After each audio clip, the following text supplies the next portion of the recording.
वचनामृत क्रमांक 25 कार्तक 1943 एमा वाक्य छठू 5 वाक्यों આપણે કાલે પૂરા કર્યા। આજે વાક્ય છઠ્ઠું। છઠ્ઠા વાક્યમાં કૃપાલદેવે એમ લખ્યું, નવા કર્મ બાંધવા નહીં અને જૂના ભોગવી લેવા, એવી જેની અચલ જિજ્ઞાસા છે તે પ્રમાણે વર્તી શકે છે। નવા કર્મ બાંધવા નહીં ને જૂના ભોગવી લેવા એ જ મુક્તિનો માર્ગ છે। સંબર અને નિર્જરા એ મોક્ષનો માર્ગ છે। નવા કર્મ ન બાંધવા તે સંબર, અને જે પહેલા અજ્ઞાન વશ બંધાઈ ગયા તેને નિર્જરાવવા। જેમ કે એક હોજમાં પાણી ભરેલું છે તેને તો ઉલેચું ખાલી કરવું અને નવું એમાં પાણી આવવા ન દેવું તો એ હોજ ખાલી થાય। આપણે કાઢતા રહીએ નવું પાછું ઉમેરતા રહીએ તો એ કોઈ દિવસ પાણી જેમ ખૂટે નહીં, તેમ નવા કર્મ બાંધતા જ રહીએ અને જુદા તો જ્ઞાની કે અજ્ઞાની જેમ સુખ દુઃખ રહિતન કોઈ બધા જ કર્મોદય કોને નથી? સંસારી સર્વજીવોને કર્મનો ઉદય છે। પણ જે ऑफिस में कीजिए वो कीजिए बेटे सब बात ना पूछिए कसौटी के ना तो पाक कौन भी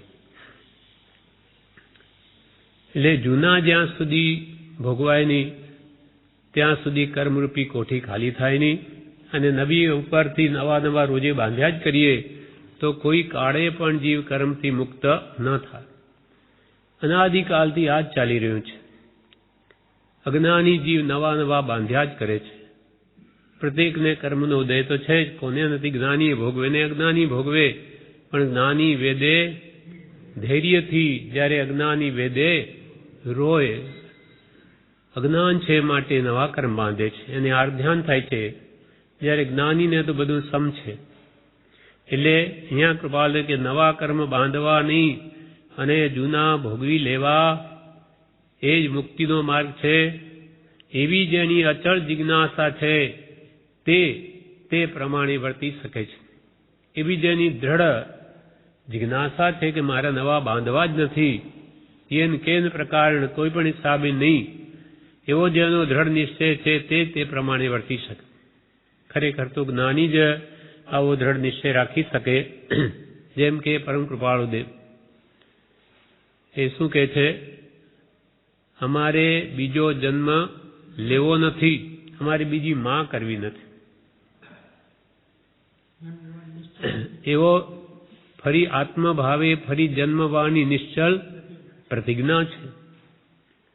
આત્મભાવે ઉદયાધીન એક ભવ લેવો પડશે, તેથી દેહ એક જ ધારીને જાશું સ્વરૂપ સ્વદેશ રે, એ કર્મને આધીન છે। બાકી અમારે કઈ નવો જન્મ લેવો નથી, આ સંસાર અમારે બીજી માં કરવી નથી। એવી દ્રઢતા આવા પુરુષો જ રાખી શકે। એટલે બ્રહ્મચારી આ ભાવ વણ્યો છે પ્રજ્ઞાવદમાં, લેવો નથી પુનર્જન્મ એવી જે દ્રઢતા ધરે, રાજચંદ્ર ગુરુ એવા સેવવા મન આદરે। લેવો નથી પુનર્જન્મ, અમારે ફરી જન્મ લેવો જ નથી, એવી જે દ્રઢતા ધરે, રાજચંદ્ર ગુરુ એવા સેવવા મન આદરે। સેવા એટલે એમની આજ્ઞા ઉઠાવવાનો ભાવ થાય, કેમ કે ખરેખર મોક્ષ માર્ગે ચાલી રહ્યા છે। નવા કર્મ બાંધવા નહીં અને જૂના ભોગવી લેવા, એવી જેની અચળ જિજ્ઞાસા છે તે પ્રમાણે વર્તી શકે। આ તો જ્ઞાનીની વાત થઈ, પણ આપણે પણ એવો સત્પુરુષના બોધે યથાશક્તિ નિર્ણય કરીએ તો નવા ન બાંધીએ, ઓછા બાંધીએ, વિશેષ આસક્તિને ઘટાડીએ, મોહ ઓછો કરીએ, કશાયને ઘટાડીએ તો આપણે પણ નવીન બંધ તીવ્ર નહીં થાય, અનંત સંસાર વધારે એવો નહીં થાય। તો એમ કરતા કરતા આપણામાં પણ એ શક્તિ આવે, જેમ જેમ આત્મબળ વધતું જાય તેમ તેમ, એટલે જે જીવ ધારે તે કરી શકે। આપણાથી ન જ થાય એવું નથી। ભગવાન મહાવીર વગેરે પહેલા તો બધા આપણા જેવા જ હતા, એ કઈ અનાદિથી તીર્થંકર નહોતા, એ તો પશુ હતા, પશુમાંથી ભગવાન બની ગયા, જાનવરમાંથી। સિંહમાંથી ભગવાન મહાવીર બની ગયા, હાથીમાંથી પાર્શ્વનાથ બની ગયા, તો જ્ઞાની કે તું તો મનુષ્ય છે, તું કેમ ન થઈ શકે? જે કંઈ છે તે કૃપાલ કે મુખ્ય જીવનો અનિશ્ચય છે. મુખ્ય અંતરાય હોય તો તે જીવનો અનિશ્ચય છે, નિર્ધાર નથી. વ્યવહારમાં આ જીવ કરે છે એવું કે આજીવિકા ન ચાલે તો ગમે તે રીતે મારે આ તો મેળવવી જ પડશે, એના વગર ઘર ચાલે નહીં. એટલે એક નહીં તો બીજું, બીજું નહીં તો ત્રીજું, ગમે તે પણ ઉપાય કરીને મેળવશે. એમ નિશ્ચય કરે તો આ કામ કેમ ન થાય? પણ મુખ્ય અંતરાય આ છે કે જીવને નિશ્ચય જ નથી કરતો, એને આનું મહાત્મ્ય જ નથી લાગતું. આ વાત સમજાતી જ નથી કે આત્મા અન્નાની પ્રાપ્તિમાં શું સુખ રહ્યું છે. આ ઈચ્છાઓ ઘટાડવાથી સર્વકાળનું દુઃખ મટી જશે એ વાત સમજાઈ નથી, માટે નિર્ણય થતો નથી. પણ જેને કે આ વાત સમજાય તે જરૂર તેમ કરી શકે છે. નવા કર્મ બાંધવા નહીં અને જૂના ભોગવી લેવા ક્ષમતા ભાવે તો જ નવા ન બંધ. એવી જેની અચળ જિજ્ઞાસા છે તે પ્રમાણે વર્તી શકે છે. પછી 7મું વાક્ય છે, જે કૃત્યનું પરિણામ ધર્મ નથી તે કૃત્ય મૂળથી જ કરવાની ઈચ્છા રહેવા દેવી જોઈતી નથી. જે કૃત્યનું પરિણામ, કૃત્ય એટલે કાર્ય, કામ, જે કામ કરવાથી એનું પરિણામ એટલે એનું ફળ ધર્મ નથી, જે કાર્યનું ફળ ધર્મને આવતું નથી. ધર્મ કહે આત્મા સ્વભાવ કું, આત્માના સ્વભાવની પ્રાપ્તિ જે કાર્ય વડે થતી નથી તે કૃત્ય મૂળથી જ કરવાની ઈચ્છા રહેવા દેવી જોઈતી નથી. એને મૂળથી જ કાપી નાખવું. આત્માથી વિરુદ્ધ દેહનો અભ્યાસ છે. દેહાધ્યાસ, સંસાર પ્રત્યે મોહ એ અનાદિનો છે, માટે એ વધે નહીં. કેમ કે એનું ફળ આત્મપ્રાપ્તિ ન આવે, માટે એને કે છે મોહને તો ઉગતા જ દાબો. રોગ અને મોહને ઉગતા જ દાબવા, નહીં તો વધી ગયા પછી અસાધ્ય બની જશે. રોગ વિશેષ વધી જાય તો અસાધ્યતાનું રૂપ લે, પછી ગમે એટલી દવા કરો તો મટે નહીં. તેમ મોહ પણ જો વધી ગયો બહુ, તે પાછો વળવો બહુ મુશ્કેલ છે, અતિ દુર્લભ છે. એટલે કે મોહને રોગને ઉગતા જ દાબવા. તેમ જે કૃત્યનું પરિણામ ધર્મ નથી, સ્વભાવની પ્રાપ્તિ નથી, પણ સ્વભાવથી દૂર લઈ જાય એવું છે, તો તે કૃત્ય મૂળથી જ કરવાની ઈચ્છા રહેવા દેવી જોઈતી નથી. કૃપાલે લખ્યું છે, સ્વભાવની સિદ્ધિ કરે ધર્મ તે જ અનુકૂળ. જે પોતાના આત્મ સ્વભાવની સિદ્ધિ કરે, પ્રાપ્તિ કરાવે, તે જ અનુકૂળ ધર્મ છે, તે સાચો ધર્મ છે. પણ જે ધર્મના નામે પણ ઉડતા મોહ વધે અથવા મૂળ આત્મધર્મથી દૂર લઈ જાય તે ધર્મ નથી. ધર્મ કહે આત્મ સ્વભાવ, અથવા સ્વભાવની સિદ્ધિ કરે ધર્મ તે જ અનુકૂળ. એમ જે કૃત્યનું પરિણામ ધર્મ નથી, ધર્મ જ્યારે પ્રગટે છે ત્યારે જ આત્મા એટલે કે સ્વભાવની પ્રાપ્તિ થાય. વિભાવથી મુકાય, વિભાવથી મુકાવું, સ્વભાવમાં આવવું એ જ જ્ઞાનીની પ્રધાન આજ્ઞા છે, મુખ્ય આજ્ઞા છે. વિભાવ એટલે શું? બધું વિરુદ્ધ બધો વિભાવ. રાગ, દ્વેષ, કામ, ક્રોધ, માન, માયા, લોભાદી ભાવો એ બધો વિભાવ છે. એ આત્માને કર્મ બંધન કરાવે. તો કે એવા ભાવોથી દૂર રહેવું અને બની શકે એટલી સત્સંગની ઉપાસના કરવી. સત્સંગમાં ન રહેવાય તો ઘરે ઉત્તમ મહાપુરુષોના ગ્રંથો વાંચવા, મનને તે ભાવમાં રોકવું, સ્મરણ કરવું, ભક્તિ કરવી. એમ જે કૃત્યનું પરિણામ ધર્મ નથી તે કૃત્ય મૂળથી જ કરવાની ઈચ્છા રહેવા દેવી જોઈતી નથી. હવે વાક્ય 8મું. મન જો શંકાશીલ થઈ ગયું હોય તો દ્રવ્યાનુયોગ વિચારો યોગી છે. પ્રમાદી થઈ ગયું હોય તો ચરણ કરણાનુયોગ વિચારવો યોગી છે. અને કસાઈ થઈ ગયું હોય તો ધર્મકથાનો યોગ વિચારવો યોગી છે. જડ થઈ ગયું હોય તો ગણિતાનું યોગ વિચારવો યોગી છે. 4 અનુયોગ છે. ભગવાનના બધા શાસ્ત્રો કે ભગવાનનું બધું કથન, ભગવાન મહાવીરનું, આ બધું આ 4 અનુયોગમાં સમાય છે. બધું જ જ્ઞાન કાં તો દ્રવ્યાનુયોગમાં જાય, કાં ચરણાનુયોગમાં, કાં કર્ણાનુયોગમાં, કાં ધર્મકથાનુયોગમાં. એટલે કૃપાલ કે આ જે કારણો ઊભા થાય તે પ્રમાણે તે યોગ વિચારવા જોઈએ. જો મન શંકાશીલ થઈ ગયું હોય, આત્માની શંકા હોય, આત્મા નામનો પદાર્થ જગતમાં હશે કે નહીં, એ નિત્ય હશે કે નહીં, કર્મનો કરતા ભોગતા હશે કે નહીં, મોક્ષ હશે કે નહીં, મોક્ષની ઉપાય પણ છે કઈ, એવી કોઈ બી શંકા હોય તો દ્રવ્યાનુયોગ વિચારો. આત્મસિદ્ધિ છે તે દ્રવ્યાનુયોગ છે. દ્રવ્ય સંગ્રહ છે એ પણ દ્રવ્યાનુયોગ છે. 6 દ્રવ્યોની વાતો છે. આમાં 6 પદની વાતો છે. અથવા તત્વાર સૂત્ર છે એ પણ દ્રવ્યાનુયોગ છે. તેમાં 7 તત્વની કે 9 પદાર્થની વાતો છે. આત્માની શંકા એ મૂળભૂત શંકા છે. પાયો છે. પાયો જ ન હોય તો મકાન ટકે નહીં. તેમ હું આત્મા છું કે શરીર છું એ તો પહેલા નક્કી થવું જોઈએ. એટલે મન જો શંકાશીલ થઈ ગયું હોય તો દ્રવ્યાનુયોગ વિચારવો યોગ છે. કૃપાલદેવે આત્મસિદ્ધિમાં શંકા ઊભી કરી આપણને સમજાવવા. એટલે શીશે કહે છે, નથી દ્રષ્ટિમાં આવતો, નથી જણાતું રૂપ, બીજો પણ અનુભવ નહીં, તેથી ન જીવ સ્વરૂપ. આત્મા હોય તો દેખાય કેમ નહીં? આ વસ્તુઓ દેખાય તો આત્માને દેખાય. શિષ્ય કહે છે નથી દ્રષ્ટિમાં આવતો, અમારે આંખે દેખાતો જ નથી, એનું કોઈ રૂપ જણાતું નથી, નથી જણાતું રૂપ, બીજો પણ કોઈ અનુભવ નહીં કે ભાઈ આને આત્મા કહેવાય એવો કોઈ અનુભવ નથી, તેથી ન જીવ સ્વરૂપ. તેથી કોઈ જીવનું સ્વરૂપ જ નથી, અસ્તિત્વ જ નથી. એવી અનેક શંકાઓ કરી. ત્યારે સમાધાનમાં કૃપાલદેવ પાછું શું કહે કે ભાષ્યો દેહાધ્યાસથી આત્મા દેહ સમાન, પણ તે બંને ભિન્ન છે પ્રગટ લક્ષણે ભાન, પણ તે બંને ભિન્ન છે જેમાં અસી ને મ્યાન.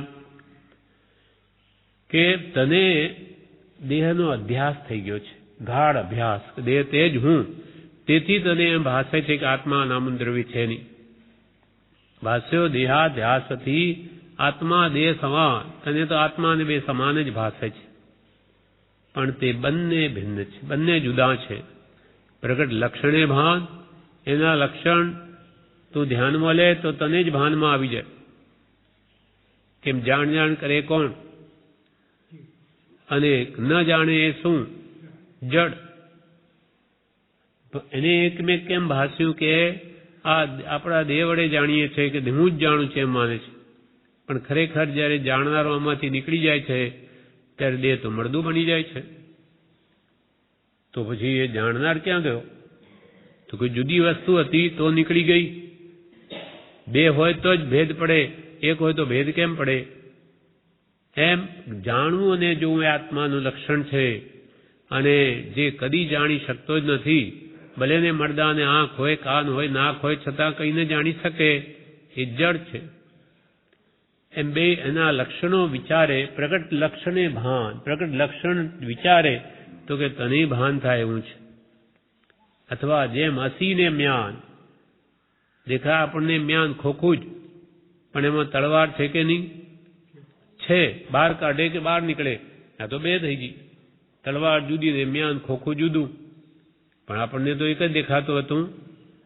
તેમ આત્મા જ્યારે આયુષ્ય પૂરું થાય ત્યારે દેહમાંથી નીકળી જાય એટલે શરીર મળદું બની જાય. તો આ મ્યાન ખોખા અને તલવારની જેમ થયું.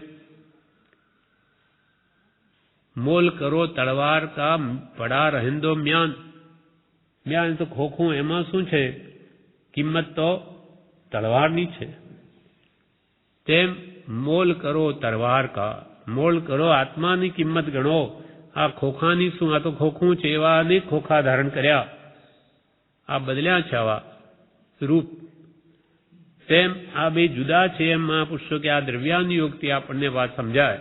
એટલે જો મન શંકાશીલ થઈ ગયું હોય તો દ્રવ્યાનુયોગ વિચારવો યોગ છે, આત્મા છે કે નહીં. વળી કૃપાલે કે જે દ્રષ્ટા છે દ્રષ્ટિનો, જે જાણે છે રૂપ, અબાધ્ય અનુભવ જે રહે તે છે જીવ સ્વરૂપ. જીવનું સ્વરૂપ શું? તો કે જે દ્રષ્ટા છે દ્રષ્ટિનો, દ્રષ્ટિ આંખ, એનો દ્રષ્ટા જુદો છે. આ તો માધ્યમ છે, આંખ જોનારો જુદો છે. એ આંખથી જ કેમ જુએ કે એટલું બધું એના ઉપર આવરણ છે કર્મોનું ગાઢ. એટલે નહીં જેવી એક મગના દાણા જેટલી જગ્યા જે ક્ષોભસમવાળી છે આત્માના પ્રદેશોમાં, કે અહીંયાથી આ જોઈ શકે. બાકી આત્માની શક્તિ તો અનંત છે જોવાની.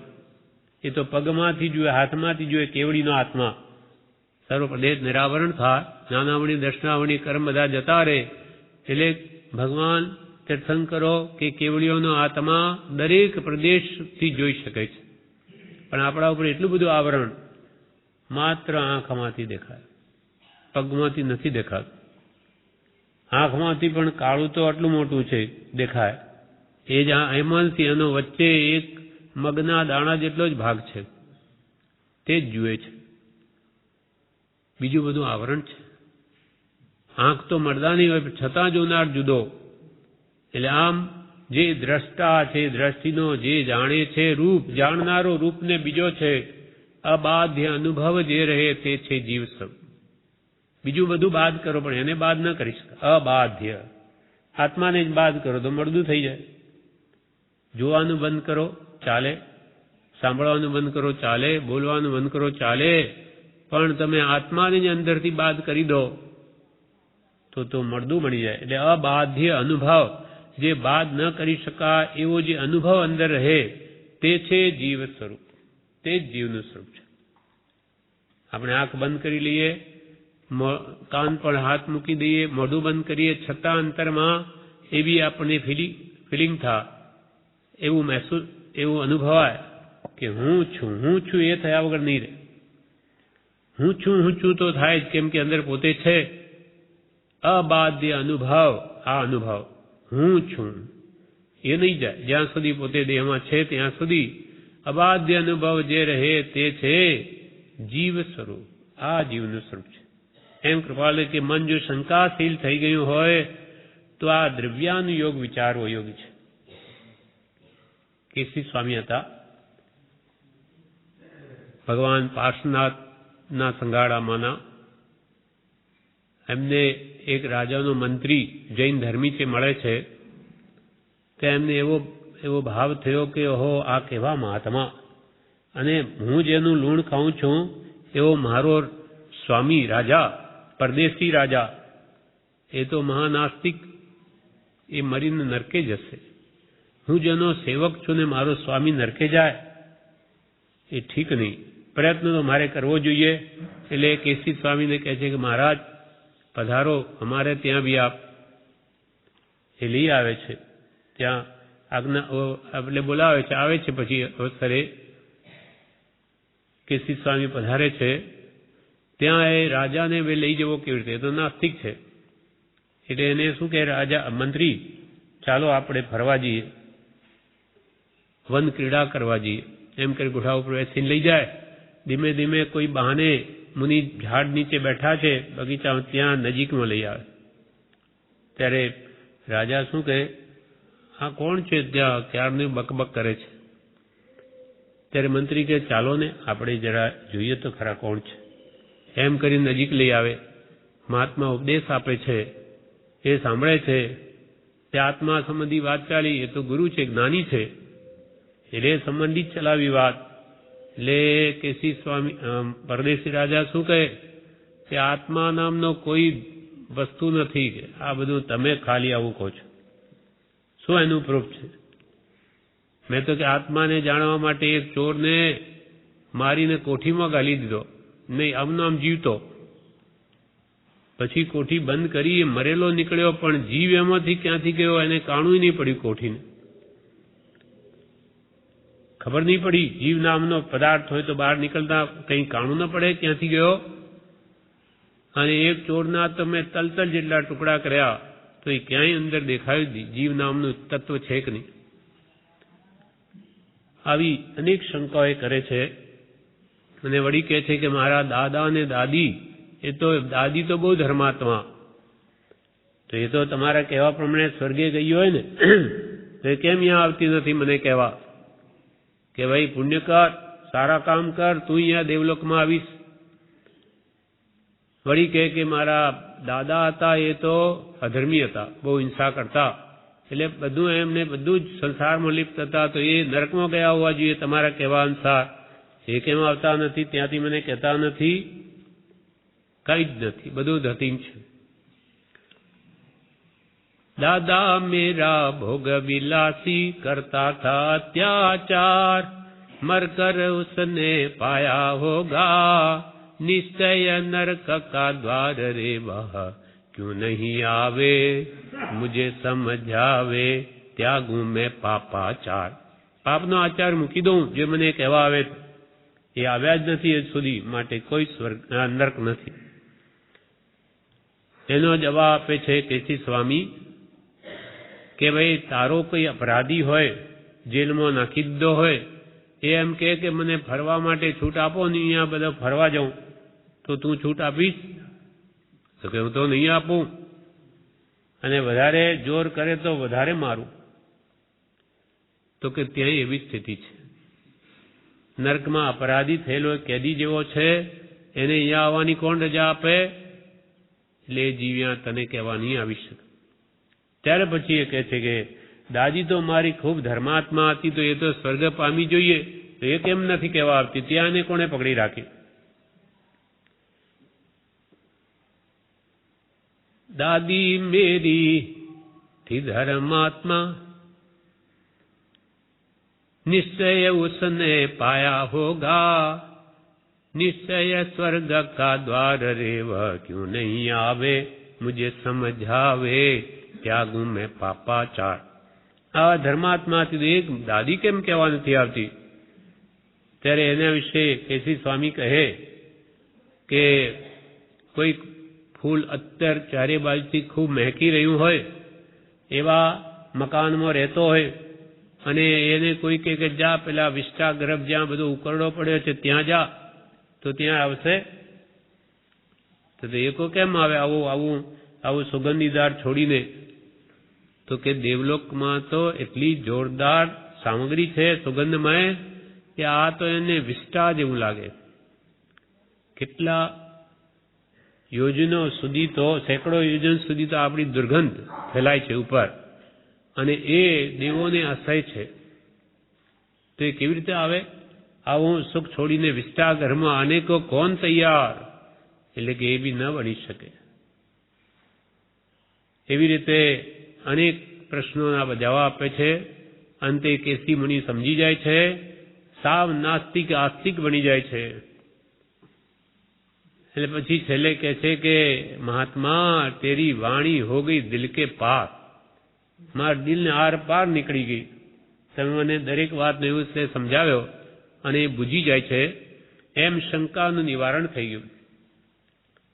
આત્મા સંબંધીની એમ શંકા થાય તો અનેક દ્રષ્ટાંતો જ્ઞાનીઓ આપ્યા છે. તે વિચારે તો વાત સમજી શકે, વિચારે નહીં તો ક્યાંથી સમજાય? એટલે કર વિચાર તો પામ, ઔષધ વિચાર ધ્યાન. આત્મભ્રાંતિ સમ રોગ નહીં, ભલે અનાદિકાળનો રોગ છે. સદગુરુ વૈદ્ય સુજાન, એના સદગુરુ સાચા વૈદ્ય છે. અને સદગુરુ આજ્ઞા, ગુરુ આજ્ઞા સંપથ્યની, પથ્ય પાલન, ગુરુ કહે તેમ કરવું. કેમ કે મારાના જાણકાર છે. અને ઔષધ શું, દવાઈ? વિચાર ધ્યાન. આપણા માટે વિચાર રૂપ ધ્યાન, મનને એકાગ્ર ચિત્ત કરીને ભગવાનનું શું કહેવું છે તે વિચારવું. વિચાર્યા વગર નહીં સમજાય. વ્યવહારમાં કોઈ કામ કરીએ, કોઈ વિપરીત થઈ જાય તો આપણને બીજાય કહે કે જરા વિચાર તો કરવો હતો, આવા કામ કરે. વ્યવહાર વિચાર કર્યા વગર કોઈ પણ કામ કરે તો તેમાં નુકસાન આવી શકે. તેમ આમાં પણ વિચાર કર્યા વગર કામ નહીં થાય. વિચાર તો એક મહાન યોગ છે. એનાથી જ હિત અહિતનું ભાન થાય છે. પણ વિચાર જ્ઞાની પુરુષના બોધના આધારે કરવો જોઈએ, કેમ કે સાચા માર્ગના જાણકાર છે. એટલે કૃપાલય કહે, મન જો શંકાશીલ થઈ ગયું હોય તો દ્રવ્યાનું યોગ વિચારવો યોગી છે.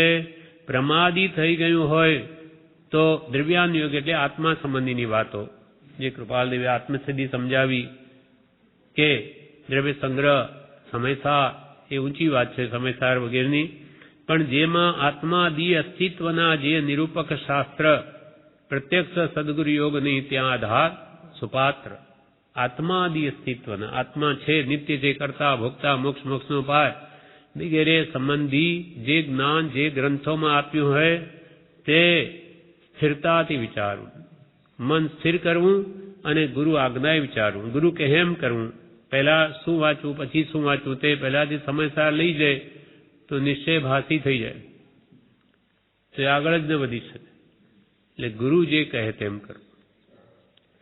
મન જો શંકાશીલ થઈ ગયું હોય તો દ્રવ્યાનુયોગ વિચારો યોગી છે, અને પ્રમાદી થઈ ગયું હોય, શંકા થઈ હોય તો આત્મા સંબંધી વિચારવું, અને પ્રમાદી એટલે આળસુ, કંઈક કરવાની ઈચ્છા જ ન થાય, ભક્તિ સત્સંગ સ્વાધ્યાય સ્મરણ વગેરે, તો કે છે ચરણ કરણાનુયોગ વિચારો યોગી છે. એટલે જેવો રોગ તેવી દવા કરવામાં આવે તો શીઘ્ર લાભ થાય.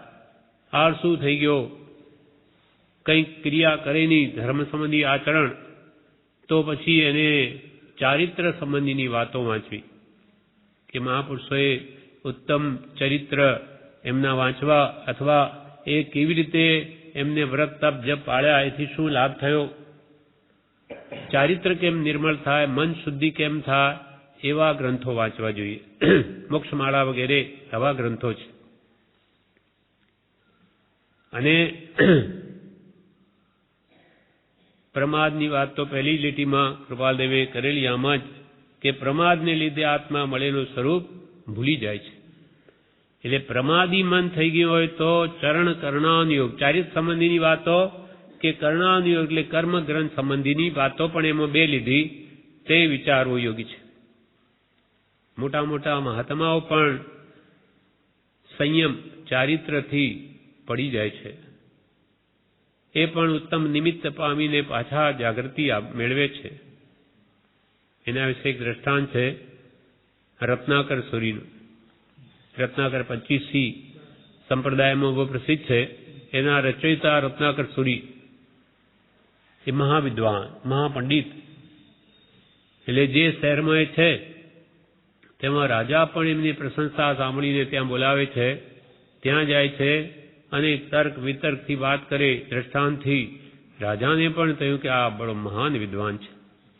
એટલે પ્રસન્ન થઈને રાજા બોલાવે, પછી પાલખી મોકલે. પાલખીમાં બેસતા થઈ ગયા. પછી પ્રસન્ન થઈને હીરા માણેક મોતી આપે તો એ લેવા માંડ્યા. અંતરવૃત્તિઓ પડી હોય આવા મોટા, પણ શિથિલતા કેવી આવી ગઈ. આવી રીતે કેટલાય રત્નો ભેગા કર્યા છે સાધુ. એક દિવસ ત્યાં ઘી વેચનાર કુંડલીઓ શ્રાવક આવે છે, અને એને એ જોયું કે હો આટલા બધા વિદ્વાન છે આ, અને પાલખીમાં બેસે, અને હીરા માણેક મોતી એ કે રાજા આપે ને બધું એ ગ્રહણ કરે છે. એટલે એને પરીક્ષા કરવા શું કર્યું, એ પાલખીમાં બેઠા છે, જઈ રહ્યા છે, ત્યાં તરત જ જઈ હાથ જોડી અને એ કુંડલીઓ શ્રાવ કહેવા લાગ્યો કે આપને ધન્ય છે કે આપના દર્શનથી મને ગૌતમાદિ મહાપુરુષોની સ્મૃતિ થાય છે, ગૌતમાદિ ગણધરોની. એટલે કેસી રત્નાકર સુરી શું કહે, અરે કે આવું બોલમાં, આવું તું બોલ નહીં, હું એવો નથી, હું ગૌતમ સ્વામી જેવો નથી. એટલે કુંડલિયા શ્રાવકને એમ થયું કે હો હજુ ગુંજાઈશ છે, કંઈ હજુ અવકાશ છે, કંઈ સુધરવાની તક છે, નહીં તો નહીં સાંભળે શું થાય. એટલે કે મહારાજ મારે કંઈ પૂછવું છે, હું આવીશ અપાસરે. ત્યારે આવે છે એક પરિગ્રહ સંબંધી ગાથા પૂછે છે કે પરિગ્રહ એ કેટલું મોટું પાપ છે, અથવા એનાથી શું દૂષણ થાય, એક ગાથા પૂછે સંસ્કૃતની. તે પોતે સમજાવે છે. રોજ આવે છે. આમ કરતા કરતા 6 મહિના થઈ ગયા. એક ગાથાનો અર્થ અનેક રીતે સમજાવે છતાં કુંડીઓ શ્રાવક શું કહે, મને બેસતું નથી, મારે વાત હજુ મને સમજાતી નથી. એટલે એમને થયું કે હું 6 મહિના સુધી એમ કરું, કેમ સમજાતું? પણ હવે મહારાજ આપને ધન્ય છે કે આપ મને 6 મહિના સુધી આ સંબંધી ઉપદેશ આપ્યો, પણ હવે મારે સમય થઈ ગયો છે, હું કાલે જવાનો. પણ એક મનમાં અસંતોષ રહી ગયો કે વાત મને નહીં સમજાય. રાત્રે વિચાર આવ્યો એ ગયા પછી મુનિને, રત્નાકર સુધીને, કે હું આટલું સમજાય કેમ નહીં સમજાયું. પછી પોતા તરફ લક્ષ્ય ગયો કે હું સાધુ થઈને હીરા અને માણેક ને મોતી લેતો થઈ ગયો, પરિગ્રહધારી થઈ ગયો, અને સાધુ થઈને પાલખીમાં બેસતો થઈ ગયો, અને હું એ તત્વનો ઉપદેશ આપું પરિગ્રહ ત્યાગનો, એ કેમ સમજાય ને? વાત સાવ સાચી છે. એને ક્યાંથી સમજાય? હું પોતે પરિગ્રહધારી થઈ ગયો. એટલે એવો સાચો વિચાર આવવાથી હીરા માણેક મોતી મુનિઓ બીજાને દાન ન કરી શકે, એટલે તરત જ શ્રાવકને આપીને એનો કે પીસી નાખો, એનો ભૂકો બનાવી દો. એ બીજાને ના આપી શકે, કેમ કે એમને બીજા પાસે લીધેલ છે. નહીં તો બીજો એનો દુરુપયોગ કરે, એમને અધિકરણ ક્રિયા લાગે, પાપ એમને લાગે. એ ચૂર્ણ કરાવી દીધું, બધો જ વિચાર ફેરવી દીધો કે બસ હવે અહીંયાથી વિહાર કરીને ચાલ્યા જવું છે. બધા પોટલા બાંધી દીધા, પુસ્તકો બાંધીને બધી તૈયારી કરી, અને કુંડલીઓ શ્રાવક આવ્યો સાંજે કે મહારાજે શું કીધેલું પછી કે એક દિવસ હજુ થોભો, પછી એક દિવસ થોભે છે. આ બધું સમેટી જવા તૈયાર થયા એટલે કુંડીઓ શ્રાવક હવે શું કહે કે મહારાજ, આ બધું જોયું કે મહારાજે બધું ત્યાગી દીધું, જવાની તૈયારી. એટલે કે મહારાજ આજે તો મને આપે વગર સમજાવે સમજાઈ ગયું, ગાથા આજે બરોબર સમજાઈ ગઈ. એમ શ્રાવકો પણ મુનિઓને સુધારે છે. આ રીતે દોષ અનેક થાય, પણ પરિગ્રહ પોતે ધારી હોય ને બીજાને ઉપદેશ આપે, બીજા ઉપર અસર નહીં થાય. આમ જ્યારે કે ચારિત્રથી ભ્રષ્ટ થઈ ગયા હોય અથવા પ્રમાદી થઈ ગયા હોય તો એ ચારિત્ર સંબંધીની વાતો વિચારવી યોગ્ય છે કે મહાપુરુષોએ કેવું ચરિત્ર પાડ્યું. એમ તો એ પાછી અને આત્મજાગૃતિ આવે છે. એટલે કૃપાલ કે મન જો શંકાશીલ થઈ ગયું હોય, કેમ કે શંકા આશંકા એ સમ્યક દ્રષ્ટિનો મૂળભૂત દોષ છે. સમ્યક દ્રષ્ટિ ના ગુણોમાં નિશંકિતપણું એ પહેલું અંગ છે. નિસંકીય, નિકંકીય, નિષ્કાંક્ષિત, નિવિતિગીચ્છા, અમૂઢદિટીય, ઉગુણ, સ્થિતિકરણ, વત્સલ, અભાવણે, અઠ્ઠ, આ 8 જે સમ્યક દર્શનના મુખ્ય અંગ છે તેમાં પહેલું અંગ છે નિશંકપણું. ભગવાને જે તત્વ કહ્યું તેમાં નિશંકિત થાય. એટલે મન જો શંકાશીલ થઈ ગયું હોય તો દ્રવ્યાનુયોગ વિચારવો યોગ્ય છે. પ્રમાદી થઈ ગયું હોય તો ચરણ કરણાનુયોગ વિચારવો યોગ્ય છે. અને કસાઈ થઈ ગયું હોય તો ધર્મ કથાનુયોગ વિચારવો યોગ્ય છે. જ્યારે અંતરમાં કસાય ભાવો તીવ્ર ચાલતા હોય, અંદરમાં ઉકળાટ હોય, લોભની કે માનની કે માયા કપટ કે કોઈ પણ નિમિત્તે અંતરમાં જો ચિંતિત હોય, મન સ્થિર ન હોય, ક્લેશિત હોય, તો તે વખતે મહાપુરુષોના જીવન ચરિત્ર વિચારવા કહ્યું. તે વખતે દ્રવ્યાનુયોગની વાત અંદર ન ઉતરે, પણ મહાપુરુષોના જીવન ચરિત્ર વાંચે તો એ કથાનુયોગ છે. અને આપણા જીવનમાં જે વાતો પરિણમે છે રોજબરોજ એ જ એમાં આવે. એટલે એનું મન ચોંટી જાય છે કે હો, આવું ઉત્તમ કામ કરવાથી એ ઉત્તમ ગતિને પામ્યો, આનું આ ફળ છે, ખરાબ કામનું દુર્ગતિ છે વગેરે રાજા રાણી આદિ કથાઓમાં એનું ચિત્ત ચોંટી જાય. એટલે જ્યારે ચિત્ત કસાઈ હોય, કસાઈ એટલે ક્રોધ માયાલોભથી યુક્ત, આકુલિત, ત્યારે ધર્મ કથાનું યોગ વિચારવો યોગ છે. તો એ વિશેષ લાભ થાય. અને જડ થઈ ગયું હોય, તો ગણિતાનુયોગ વિચારવો યોગ છે. જડ એટલે કંઈ વિચાર જ નથી આવતા, મનમાં કંઈ વિચાર નથી આવતા, જડ જેવો થઈ ગયો હોય અને પોતાને અનુભવ થતો હોય કે મને તો કંઈ વિચાર જ નથી આવતો, તો કે ગણિતાનુયોગ વિચારવો યોગ છે. ગણિત સંબંધીની વાતો તો એ મનને ઉપયોગ આપવો જ પડે. ગણિત સંબંધીની વાતો એટલે જ્યાં ગણતરી છે, જેમ કે નાના વર્ણ્યાદિ કર્મ 8 કર્મો છે, તો નાના વર્ણ્ય કર્મની કેટલી પ્રકૃતિઓ પૂછે મનને, તો કે 5 પ્રકૃતિ. દર્શનાવર્ણ્ય કર્મની કેટલી પ્રકૃતિ, તો કે 9 પ્રકૃતિ.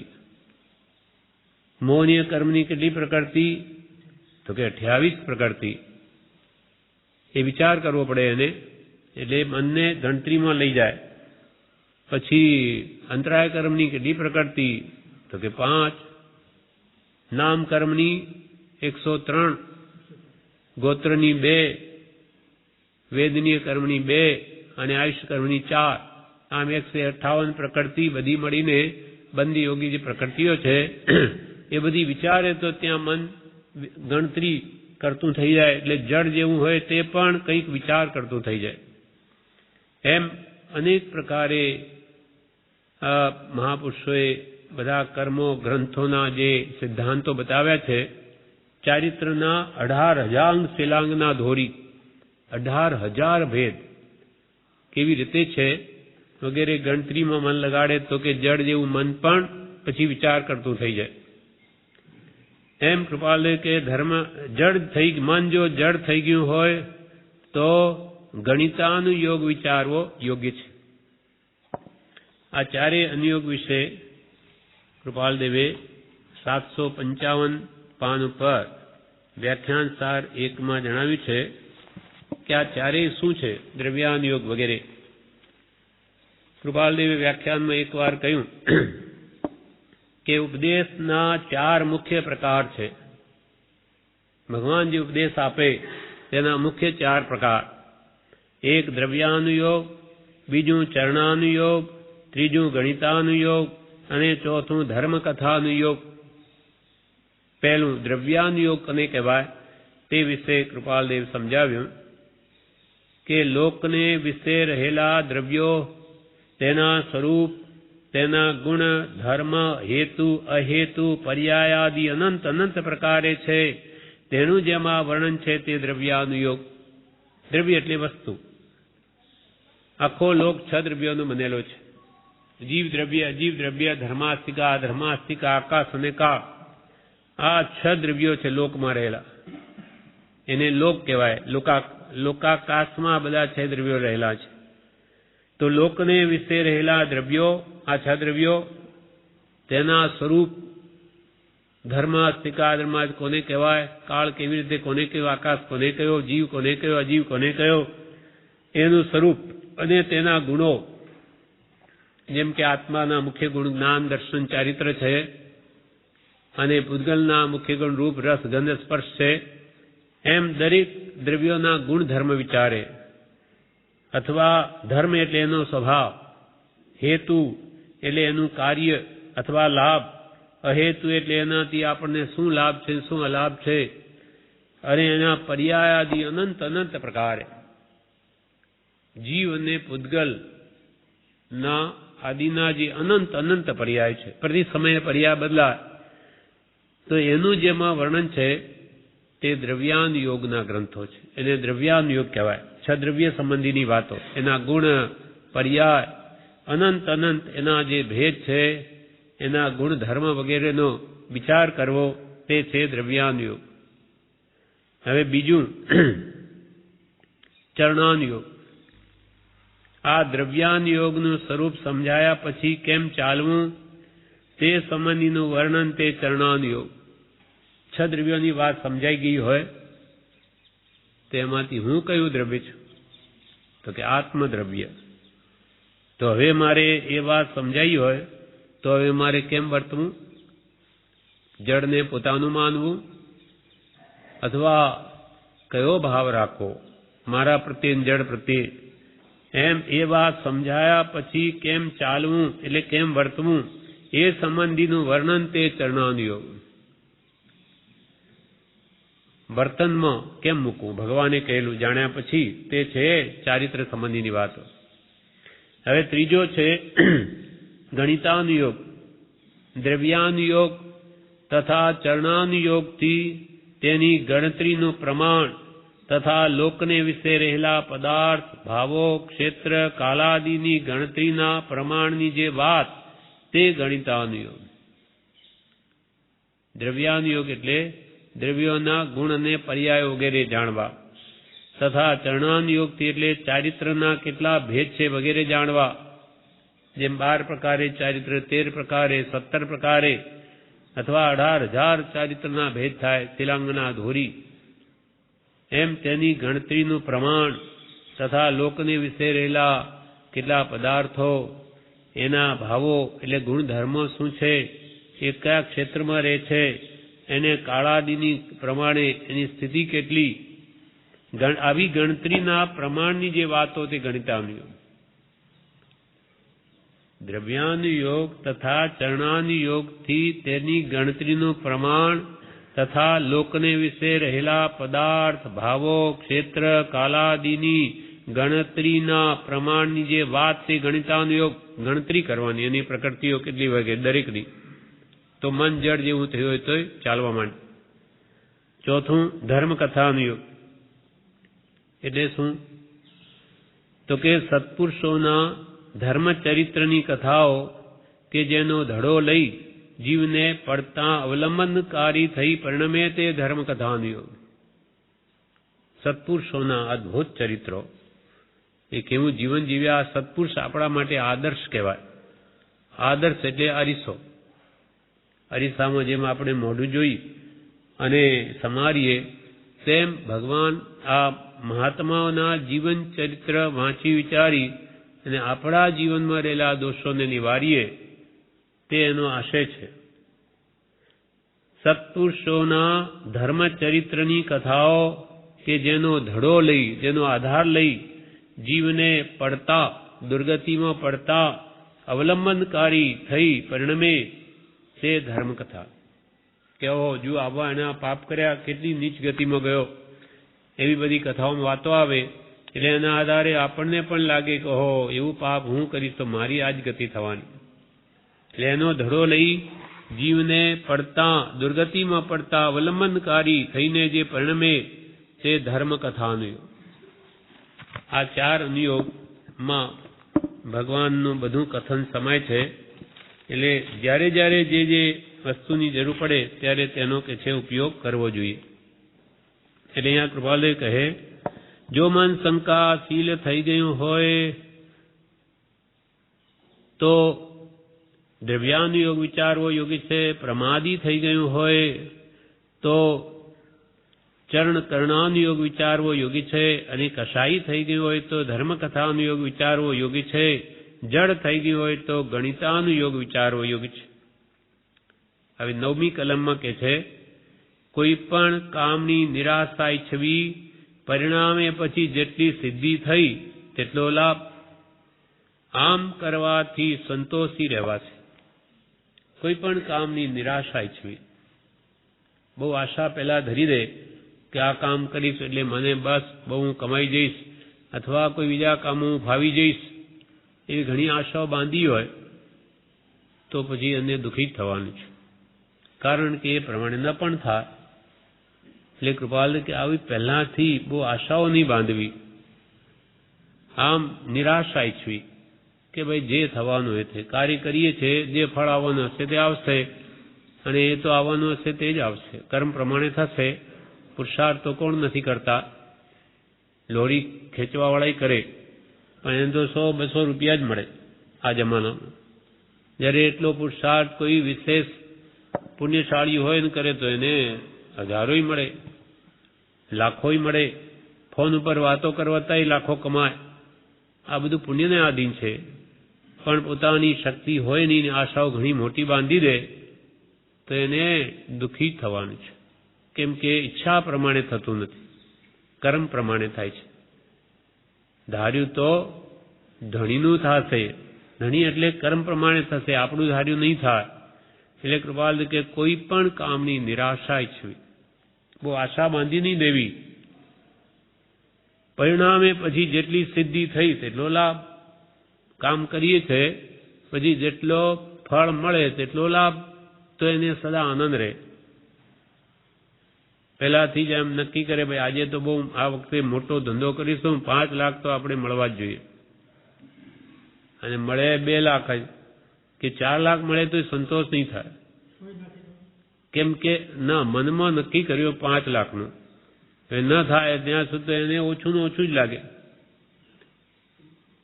એમ મહાપુરુષો કંઈ પણ નક્કી કર્યા વગર આપણે પેટ ભરાય છે, કાર્ય કરવું પડે છે, એ પણ આજીવિકા પૂરતો જ સમય અમુક આપવો જોઈએ, આખો દાડો નહીં. આના માટે જીવન નથી. પૈસો છે તે જીવવાનું સાધન છે, સર્વસ્વ નથી. નહીં તો માનવ જન્મ હાથમાંથી ચાલ્યો જાય અને જે મળવાનું તે મળે. પુરુષાર્થ ને નિમિત્ત રાખવું જરૂરી છે. બાકી મને મળશે જ એવો કદી નિર્ણય મનમાં ન કરી બેસો. કોઈ પણ કામની નિરાશા ઈચ્છવી, પરિણામે એટલે એના ફળમાં પછી જેટલી સિદ્ધિ થઈ તેટલો લાભ, આમ કરવાથી સંતોષી રહેવાશે તો સદા મન સંતોષી રહેશે. અને સંતોષી નર સદા સુખી, તૃષ્ણા વાળો નર નિત્ય ભિખારી. અર્જુનને શ્રી કૃષ્ણ ગીતામાં આ જ ભાવ કે છે. શ્રી કૃષ્ણ અર્જુનને કહે કે હે અર્જુન, કર્મણ્યેવા અધિકારસ્તુ માં ફલેષુ કદાચન. તારો કર્મ કરવાનો અધિકાર છે, ફળનો નહીં. ફળની આશા તારે નહીં રાખવાની, એ અમે આપીશું જેમ થવાનું કરવાનું છે એમ. તું કાર્ય કરી જ જા, એનું શું ફળ મળશે તારે વિચાર કરવાનો નથી. કર્મણ્યેવા અધિકારસ્તુ, કર્મ કરવાનો, કાર્ય કરવાનો તારો અધિકાર છે. માં ફલેષુ કદાચન, કદાપી નહીં. ફળની ઈચ્છા કદાપી ન રાખવી. એ જ જ્ઞાનીઓ આપણને કહે કે ભક્તિ ભગવાનની કરવી પણ નિસ્પૃહ ભાવે, કોઈ પણ પદાર્થની ઈચ્છા વગર, તો જે આત્માર્થ માટે થાય છે. નિષ્કામ ભક્તિ. ભક્તિ કરીને ભગવાન પાસે કંઈ માગી લે તો વાત પતી ગઈ. બસ કુલીને સામાન ઉપડાવ્યો, 5-25 રૂપિયા આપી દે, પતી ગયું. એ સેવા ન થઈ. એ ભગવાન પાસે માગ્યું અને ભક્તિ કરીને માગી લીધું, એટલે એ ભક્તિ છે જ નહીં. ભક્તિ નહીં તે તો ભાડાયત, જે સેવા ફળ જાચે. ભક્તિ નહીં તે તો ભાડાયત, જે સેવા ફળ જાચે. દાસતી કે જે ઘન ભરી નિરખી, કે કીની પરે નાચે. સેવા સારજો જીનની મન સાચે. પણ મત માગો ભાઈ, સેવા સારજો જીનની મન સાચે. પણ મત માગો ભાઈ, સેવા સારજો જીનની મન સાચે. સાચા મનથી સેવા ચારજો. કેવી રીતે દૃષ્ટાંત આપ્યું? સેવા સારજો જીનની મન સાચે. દાસ તીકે, તે જ ખરો દાસ. દાસ તીકે જે ઘન ભરી નિરખી. ઘન એટલે વાદળા, ભરી એટલે ભરેલા. વાદળાઓ જોઈને કેકીની, કેકી એટલે મોર, નાચે. બહુ ઘનઘોર ઘટા આકાશમાં દેખાય કે મોરને બહુ આનંદ થાય, એ નાચે. તેથી શું મળે એને? કઈ નહીં, બસ આ જોઈને આનંદ થાય છે, એવો એનો સ્વભાવ પડી ગયો. તેવી રીતે નિસ્વાર્થપણે ભગવાનની ભક્તિ કરીને એવો આનંદ થવો જોઈએ. એ વાદળા પાસે કંઈ બીજું મેળવતો નથી, બસ એને જોઈને આનંદ આવે છે. તે દાસ તીકે, તે જ ખરો દાસ. દાસ તીકે જે ઘન ભરી નિરખી, કેકીની પરે નાચે. પરે એટલે એના જેમ, એની જેમ નાચે. ભગવાનની ભક્તિમાં પરમ ઉલ્લાસ ભાવ આવે, પણ નિષ્કામ ભાવે. એમ નહીં કે ભગવાન મને પછી પૈસા આપશે, મારો ધંધો સારો ચાલશે, એના માટે ભક્તિ નથી. જન્મ મરણથી મુક્ત થવા માટે છે. આવી નિસ્વાર્થ ભક્તિ કરશે તેને આવા પુણ્યના લાભ, તો એ તો સહેજે થશે. એ તો સાઇડ પ્રોડક્ટ છે. મેં જેમ માલ બીજો બનાવે એમાં કચરો બીજો નીકળે એ તો આવવાનું જ છે. લક્ષ્ય ઘઉંનો રાખો. ઘઉંની ખેતી ઘઉંના લક્ષ્ય રાખીને ખેતી કરે અને ઘાસ તો આવવાનું જ છે, પણ ઘાસનો લક્ષ્ય રાખીને ખેતી કરે તો ઘઉં ન મળે, ઘાસ જ મળે. કેમ કે થોડુંક મોટું થઈ જાય, બસ થઈ ગયું, ઘાસ કાપી નાખે એને ઘાસ જ મળી, ઘઉં રહી ગયા. પણ હજુ ઘઉં પાક્યા નથી ત્યાં સુધી કપાય કેમ? ઘઉં મોટા થાય, ઘઉં મળે પછી જ ઘાસ તો એમાં આવે જ છે. તેમ જે નિષ્કામ ભાવે ભગવાનની ભક્તિ કરશે તેને આ ભૌતિક તુચ્છ સંસારી સુખો તો આવવાના જ છે, પણ એનો જ લક્ષ્ય રાખીને જે ભક્તિ કરી એ માણસ આગળ ન વધી શકે, એમાં જ લુબ્ધ થઈને દુર્ગતિમાં જશે. પુણ્ય છે એકવાર સુખ આપશે, પછી હતા ત્યાંના ત્યાં, ભલે દેવલોક મળે તોય પાછો આવવાનો, સંસારમાં જવાનો. કેમ કે ઊંડે ઊંડે આસક્તિ સંસારની જ છે. આ પ્રમાણે આટલું વાંચ્યું, વિશેષ આપણે આવતીકાલ લઈશું. વાક્ય છે 10મું. 9 વાક્યો સુધી કાલે વાંચી ગયા, હવે વાક્ય 10મું. 10મા વાક્યમાં પરમ કૃપાળદેવે લખ્યું, પૃથ્વી સંબંધી ક્લેશ થાય તો એમ સમજી લેજે કે તે સાથે આવવાની નથી. પૃથ્વી સંબંધી ક્લેશ થાય તો એમ સમજી લેજે કે તે સાથે આવવાની નથી. ઉલટો હું તેને દેહ આપી જવાનો છું, વળી તે કંઈ મૂલ્યવાન નથી. પૃથ્વી સંબંધી ક્લેશ થાય, આપણી કોઈ જમીન હોય, કોઈએ થોડીક દાબી લીધી હોય, અથવા રાજા મહારાજો માટે પૃથ્વી એટલે રાજ્ય પોતાનું તે કોઈએ લઈ લીધું હોય, તો કે એના નિમિત્તે જો આત્મામાં ક્લેશ થતો હોય તો એમ વિચારવું કે તે કંઈ પૃથ્વી કે રાજ્ય કંઈ સાથે આવવાના નથી.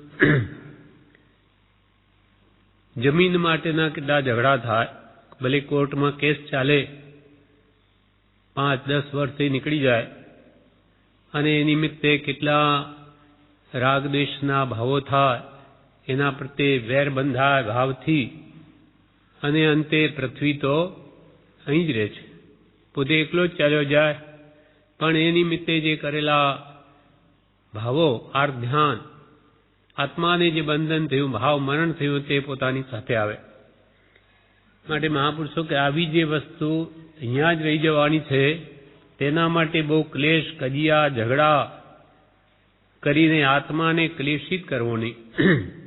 કેમ કે એ બધું તો અહીં જ રહી જવાનું છે. ઠીક છે, એના પ્રયત્ન ન્યાયથી જે થતા હોય તે કરવા, એના માટે બહુ ક્લેશિત પરિણામ લાવી અને આત્માને બંધન કરવું નહીં. પૃથ્વી સંબંધી ક્લેશ થાય તો એમ સમજી લેજે કે તે પૃથ્વી સાથે આવવાની નથી, ઉલટો હું તેને દેહ આપી જવાનો છું. ઉલટી એ પૃથ્વીને તો હું મારો આ દેહ છે તે પણ અહીંયા મૂકીને જવાનો, અર્થાત આ દેહ પણ મારી સાથે આવવાનો નથી, તો પૃથ્વી કે રાજ્ય કે આ બધા મારી સાથે ક્યાં આવવાના છે? અર્થાત એમાંથી મારું કાંઈ જ નથી. કૃપાલ કે કોઈ પણ કારણે આ સંસારમાં ક્લેશિત થવા યોગ્ય નથી, કોઈ પણ કારણે. પૃથ્વી સંબંધી ક્લેશ થાય તો એમ સમજી લેજે કે તે સાથે આવવાનું નથી, ઉલટો હું તેને દેહ આપી જવાનો છું, વળી તે કંઈ મૂલ્યવાન નથી. સર્વથી મૂલ્યવાન, અમૂલ્ય એવો તો આત્મા છે. આત્માથી સૌ હીન વસ્તુ છે, આ તુચ્છ વસ્તુ છે. અમૂલ્ય એવો આત્મા જો આવા વિકલ્પો કરવાથી કર્મ માંધે અને દુર્ગતિમાં ચાલ્યો જાય, તો એવી તુચ્છ વસ્તુઓ માટે આત્માને કદી ક્લેશિત કરવો નહીં. કૃપાલ કે વળી તે કંઈ મૂલ્યવાન નથી, આત્માથી તો બધું જ હીન છે. વળી કે છે, આ પૃથ્વી સંબંધી વાત કરી, હવે સ્ત્રી સંબંધી કે છે, સ્ત્રી સંબંધી ક્લેશ શંકા થાય, સ્ત્રી સંબંધી ક્લેશ શંકા ભાવ થાય તો આમ સમજી અન્ય ભોગતા પ્રત્યે હસજે કે તે મળ મૂત્રની ખાણમાં મોહી પડ્યો, જે વસ્તુનો આપણે નિત્ય ત્યાગ કરીએ છીએ તેમાં સ્ત્રી સંબંધી પોતાની પત્ની હોય અને એ ઉલટા હોય અથવા કોઈ પ્રત્યે એનો બીજા પ્રત્યે ભાવ હોય અને પતિને ખબર પડે કે આ તો એવી છે તો એ સંબંધી ક્લેશ થાય મનમાં કે શંકા ઉપજે તો પણ કે એવો ભાવ લાવજે સ્ત્રી સંબંધી ક્લેશ શંકા ભાવ થાય તો આમ સમજી અન્ય ભોગતા પ્રત્યે હસજે કે તે મળમૂત્રની ખાણમાં મોહી પડ્યો, તેના પ્રત્યે વેરભાવ રાખીશ વા, તેથી કંઈ આત્માને કલ્યાણ નથી. પણ એમ વિચારીને પોતાના આત્મામાં સંતોષ લાવજે, એને ક્લેશને નિર્મૂળ કરજે અને અન્ય ભોગતા પ્રત્યે પણ હસજે કે બિચારો પામર મળમૂત્રની ખાણમાં મોહી પડ્યો કે જે વસ્તુનો આપણે નિત્ય ત્યાગ કરીએ છીએ તેમાં. એમ કરીને મનને પાછું વાળવું, પણ કોઈ પણ નિમિત્તે આત્માને બંધન થવા ન દેવું. ક્ષણ ક્ષણ ભયંકર ભાવ મરણે કાય હો રાચી રહો. આ બધા ભાવ મરણ છે. ભાવો આવા ભાવોથી આત્માને બંધન થાય છે, ક્લેશિત ભાવોથી. માટે આવા નિમિત્તોમાં કે આવા સવળા વિચાર સમ્યક વિચાર કરીને પોતાના આત્માને બચાવી લેવો. વળી હવે ધન સંબંધી કે છે, ધન સંબંધી નિરાશા કે ક્લેશ થાય તો તે ઊંચી જાતના કાંકરા છે એમ સમજી સંતોષ રાખજે. ક્રમે કરી તો તું નિસ્પૃહી થઈ શકીશ. વળી ધન સંબંધી નિરાશા થાય. ધન 11મો પ્રાણ છે. ગ્રસ્તને ધન વગર કોઈ કાર્ય સિદ્ધ થતું નથી. એટલે ધન પ્રાપ્તિ અર્થે અનેક પ્રયત્ન કરવા છતાં પણ જો સફળતા ન મળે, નિરાશા થાય તો પણ કે છે આત્માને ક્લેશિત કરીશ નહીં. પ્રયત્ન કરવા છતાં નથી મળ્યું તો આ મારા પૂર્વ કર્મનો અંતરાય છે. એટલે ધન સંબંધી નિરાશા કે ક્લેશ થાય. કોઈને આપણે પૈસા ધીર્યા હોય, પાછા આપે નહીં, દબાવી દે તો પણ આત્માને ક્લેશિત કરવાથી શું વળે? કંઈ પૈસા પાછા આવી જાય? પ્રયત્ન કરવો ફરજ છે, પણ આત્માને એ સંબંધી ખૂબ દુઃખી કરી અને કર્મબંધન કરવું યોગ્ય નથી. ધન સંબંધી નિરાશા કે ક્લેશ થાય તો તે ઊંચી જાતના કાંકરા છે એમ સમજી સંતોષ રાખવો. ઊંચી જાતના કાંકરા. આપણે મકાન બાંધીએ, બોક્સિંગ ભરીએ ત્યારે પથ્થરો એમાં નાખીએ છીએ. આ બધા રોડો બને, આ બધા પથ્થરો જ કાંકરાઓ છે કે નદીમાં પથ્થરો હોય અનેક. એમ એ ન કરતો એ પૂતગલનો જે વિકાર છે, કાંકરાઓ વગેરે, તેમ આ પણ એક ઊંચી જાતના કાંકરા છે. સોનું છે, ચાંદી છે, એ ક્યાંથી નીકળે? જમીનમાંથી જ. હીરા માણેક મોતી પણ ક્યાંથી આવે? બધું જ પૂતગલનો વિકાર છે. એટલે એમ સમજીને મનને સંતોષિત રાખજે કે આ પણ એક જાતના કાંકરા છે. એટલે એમાં એ જેમ કે હીરા છે તે એ વસ્તુ બહુ ઓછી હાથમાં આવે, કઠણ હોય, અમુક એમાં ગુણધર્મ હોય પૂતગલના વિશેષ, ચમક વગેરે કાયમ ટકે ઘણા વર્ષ સુધી, તો એ ભલે ને એની કિંમત લોકોએ કરી છે. અંતે છે તો પૂતગલ જ.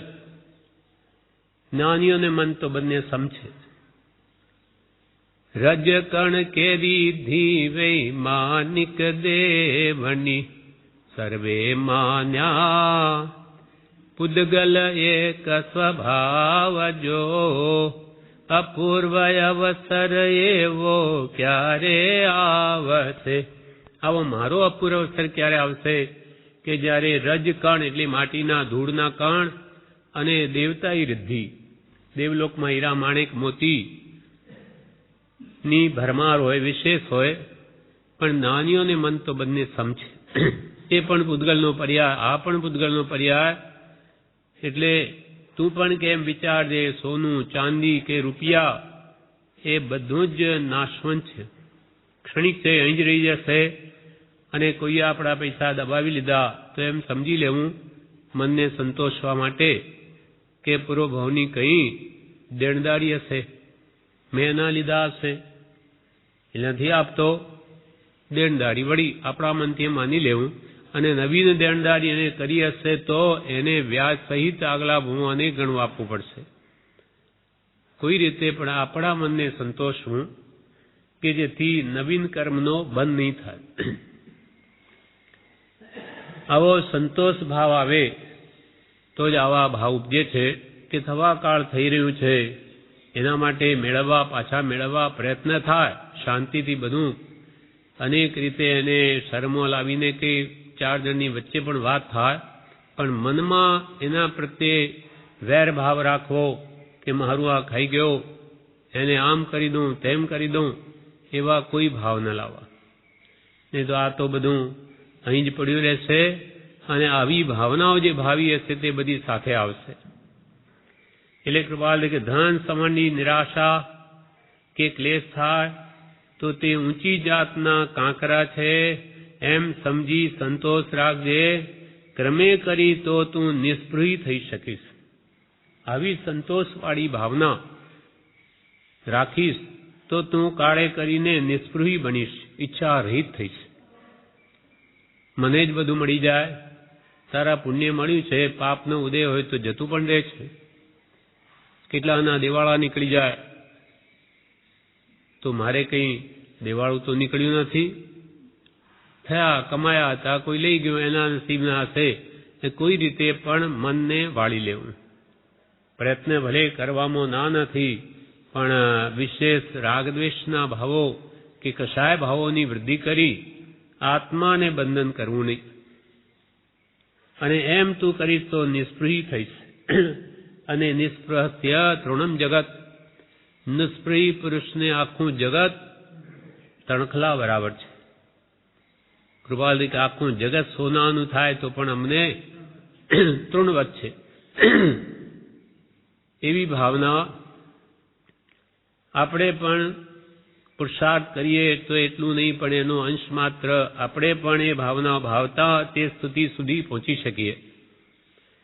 એટલે 10મી કલમમાં કૃપાલેવે એ જ કહ્યું કે પૃથ્વી સંબંધી ક્લેશ થાય તો એમ સમજી લેજે કે તે સાથે આવવાની નથી, ઉલટો હું તેને દેહ આપી જવાનો છું. એ પૃથ્વી કરી કંઈ મારી સાથે ના આવે, ઉલટો એ પૃથ્વીને મારો દેહ આપી જશે. તો જે વસ્તુ મારી સાથે આવવાની નથી એના માટે હું આટલો બધો ક્લેશિત પરિણામ લાવીને ત્યાં વર્તમાનમાં શા માટે દુઃખી થાઉં? આ શરીર પણ આ પૃથ્વીને આપીને જવાનું છે. એ તો શું મારી થાય? કોઈની થઈ નથી. જેમ કે કૌરવો પાંડવો ને વચ્ચે કેટલી લડાઈ થઈ, શું કોઈ પૃથ્વી બંનેમાંથી કોઈ સાથે લઈ ગયા? એકે નહીં લઈ ગયા. કેટલા યુદ્ધ મંડાય, રાજાઓ એકબીજાનું રાજ્ય લેવા કેટલા બધા યુદ્ધ કરે, બિચારા નિરપરાધી કેટલા સૈનિકો માર્યા જાય, અને અંતમાં પૃથ્વી તો અહીંયા જ રહે. આ તો પાંડવોએ આ સંસારનો ત્યાગ કરીને દીક્ષા લીધી, પોતાનું કલ્યાણ કરી લીધું, નહીં તો આવા ભાવોથી બુડે, સંસારમાં બુડે.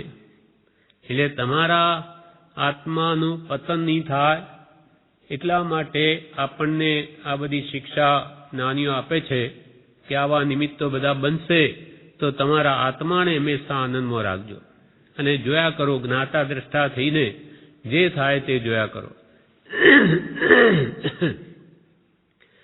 પૃથ્વી સંબંધી ક્લેશ થાય તો એમ સમજી લેજે કે તે સાથે આવવાની નથી, ઉલટો હું તેને દેહ આપી જવાનો છું. વળી તે કંઈ મૂલ્યવાન નથી. સ્ત્રી સંબંધી ક્લેશ શંકા ભાવ થાય તો આમ સમજી અન્ય ભોગતા પ્રત્યે હસજે કે તે મળમૂત્રની ખાણમાં મોહી પડ્યો. જે વસ્તુનો આપણે નિત્ય ત્યાગ કરીએ છીએ તેમાં ધન સંબંધી નિરાશા કે ક્લેશ થાય તો તે ઊંચી જાતના કાંકરા છે એમ સમજી સંતોષ રાખજે. ક્રમે કરી તો તું નિસ્પૃહી થઈ શકીશ. હવે 11મી કલમમાં કૃપાલુ લખે છે, તેનો તું બોધ પામ કે જેનાથી સમાધિ મરણની પ્રાપ્તિ થાય. તેનો તું બોધ પામ. ઉપર જે એટલી બધી વસ્તુઓ કહી, પૃથ્વી સંબંધી, સ્ત્રી સંબંધી, ધન સંબંધી અથવા કોઈ પણ કામ સંબંધી આત્માને ક્લેશિત કરવો નહીં વગેરે વાતો કરી. હવે તું એનો એવો બોધ પામ કે બધી પર વસ્તુને પર માની સ્વને સ્વમાન, તો જ સમાધિ મણની પ્રાપ્તિ થશે. આ બધું મારું છે તો અંત વખતે રહસ્ય ભૂતમતી આવશે અને મમતા ભાવ એ મરણને બગાડી દેશે. વસ્તુ તો અહીંયા જ રહી જશે અને જીવ મારું મારું કરતા અહીંયાથી ચાલ્યો જશે અને મારું થશે જ નહીં. એમ કૃપાલદેવ કે હવે 11મી 10મી કલમવતી 11મીમાં કહે છે, તેનો તું બોધ પામ. હવે એ બી સમજ મેળવ કે જેનાથી તને સમાધિ મરણની પ્રાપ્તિ થાય. એટલે ઉપરની આ બધી વસ્તુઓ મારી નથી, પૃથ્વી મારી નથી, ધન મારું નથી, સ્ત્રી મારી નથી, કે આ જગતના કોઈ પણ પદાર્થ મારા નથી. એટલે કૃપાલદેવે એક મંત્ર રૂપે આપણને કહ્યું કે હું દેહાદિ સ્વરૂપ, દેહ પણ મારો નથી. કૃપાલદેવ પર વસ્તુ તો તારી ક્યાંથી થાય? આ શરીર પણ તારું નથી, એ પણ પૂતગલનું છે. હું દેહ આદિ સ્વરૂપ નથી. દેહ નોકર્મ છે. ભાવકર્મ એ રાગદ્વેષાથી ભાવકર્મ ઉત્પન્ન થાય. ભાવકર્મ, દ્રવ્ય કર્મ, નો કર્મ એમાંથી એક કે મારું કંઈ નથી. હું દેહ આદિ સ્વરૂપ નથી. પછી પાછું દેહ, સ્ત્રી, પુત્ર આદિ. હવે દેહ કે સ્ત્રી કે પુત્ર આદિમાં પછી આખું વિશ્વ. જ્યાં જ્યાં આપણે મોહ મમતા કરીએ છીએ મારું છે, એમાંનું તારું કાંઈ નથી. અને દેહ, સ્ત્રી, પુત્ર આદિ કોઈ પણ મારા નથી. આ ભાવનાઓ ભાવાથી એ વાત એના હૃદયમાં ઉતરે છે, વારંવાર ભાવાથી. તો એવું છે, ખરેખર મારું કંઈ નથી. તો પછી અંત વખતે એને કોઈ ચિંતા કે એનો વિકલ્પ ન રહે. છૂટવું અઘરું છે. આપણે બોલીએ મારું કંઈ નથી, હું દેહ આદિ સ્વરૂપ નથી, દેહ, સ્ત્રી, પુત્ર આદિ કોઈ પણ મારા નથી. આમ રોજે બોલીએ છીએ, પણ પરિણમન કેટલું થયું? કંઈ વસ્તુ ખોવાઈ જાય તો કેટલા વિકલ્પ થાય. બ્રહ્મચારીના વખતમાં એક ભાઈ અહીંયા રહેતા હતા, બ્રહ્મચારી તરીકે રહેલા, પછી એમ લગ્ન નહીં કરેલા આખી જિંદગી. તે 100 રૂપિયાની નોટ ખોવાઈ ગઈ. તો બ્રહ્મચારી કહ્યું કે કેમ, શું થાય છે? એમને એમના જ્ઞાનમાં કંઈ ખબર પડી એમ શું થાય છે, એમ કેમ છે? તો કે પ્રભુ આજે 100 રૂપિયાની નોટ ખોવાઈ ગયેલી છે. આખો દાડો એના જ વિચાર આવ્યા કરે છે કે ગઈ ક્યાં, કોણ લઈ ગયું? ત્યારે બ્રહ્મચારી કહે, આવી તુચ્છ વસ્તુમાં આવો બહુ મૂલ્યમાન આત્માને આખો જ રોકી લેવો, આટલી બી મમતા નથી છૂટતી, તો પછી આ દેહની મમતા ક્યાંથી છૂટશે? દૂધ અને પાણીની જેમ એકમેર રહેલો આ શરીર, એના પ્રત્યે મોહ કેવી રીતે જશે? આવી સાવ બાહ્ય વસ્તુ છે. આ તો 100નું નુકસાન છે, કાલે 1000નું થાય, લાખનું થાય, બધું જતું રહે. તો આખો દાડા એના જ વિચારમાં જીવ રહેશે તો આત્માનું કલ્યાણ ક્યારે કરશે?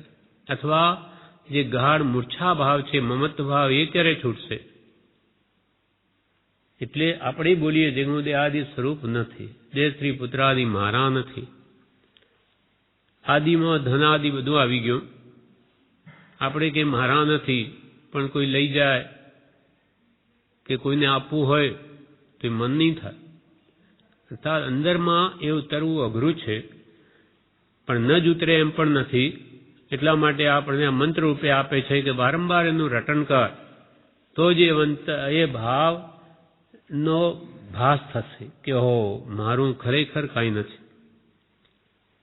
શુદ્ધ ચૈતન્ય સ્વરૂપ અવિનાશી એવો હું આત્મા છું.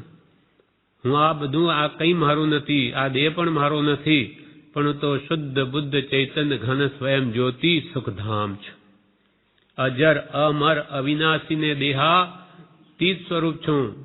પરમાત્મા જેવો છું. જ્ઞાન દર્શન ચારિત્રમય છું.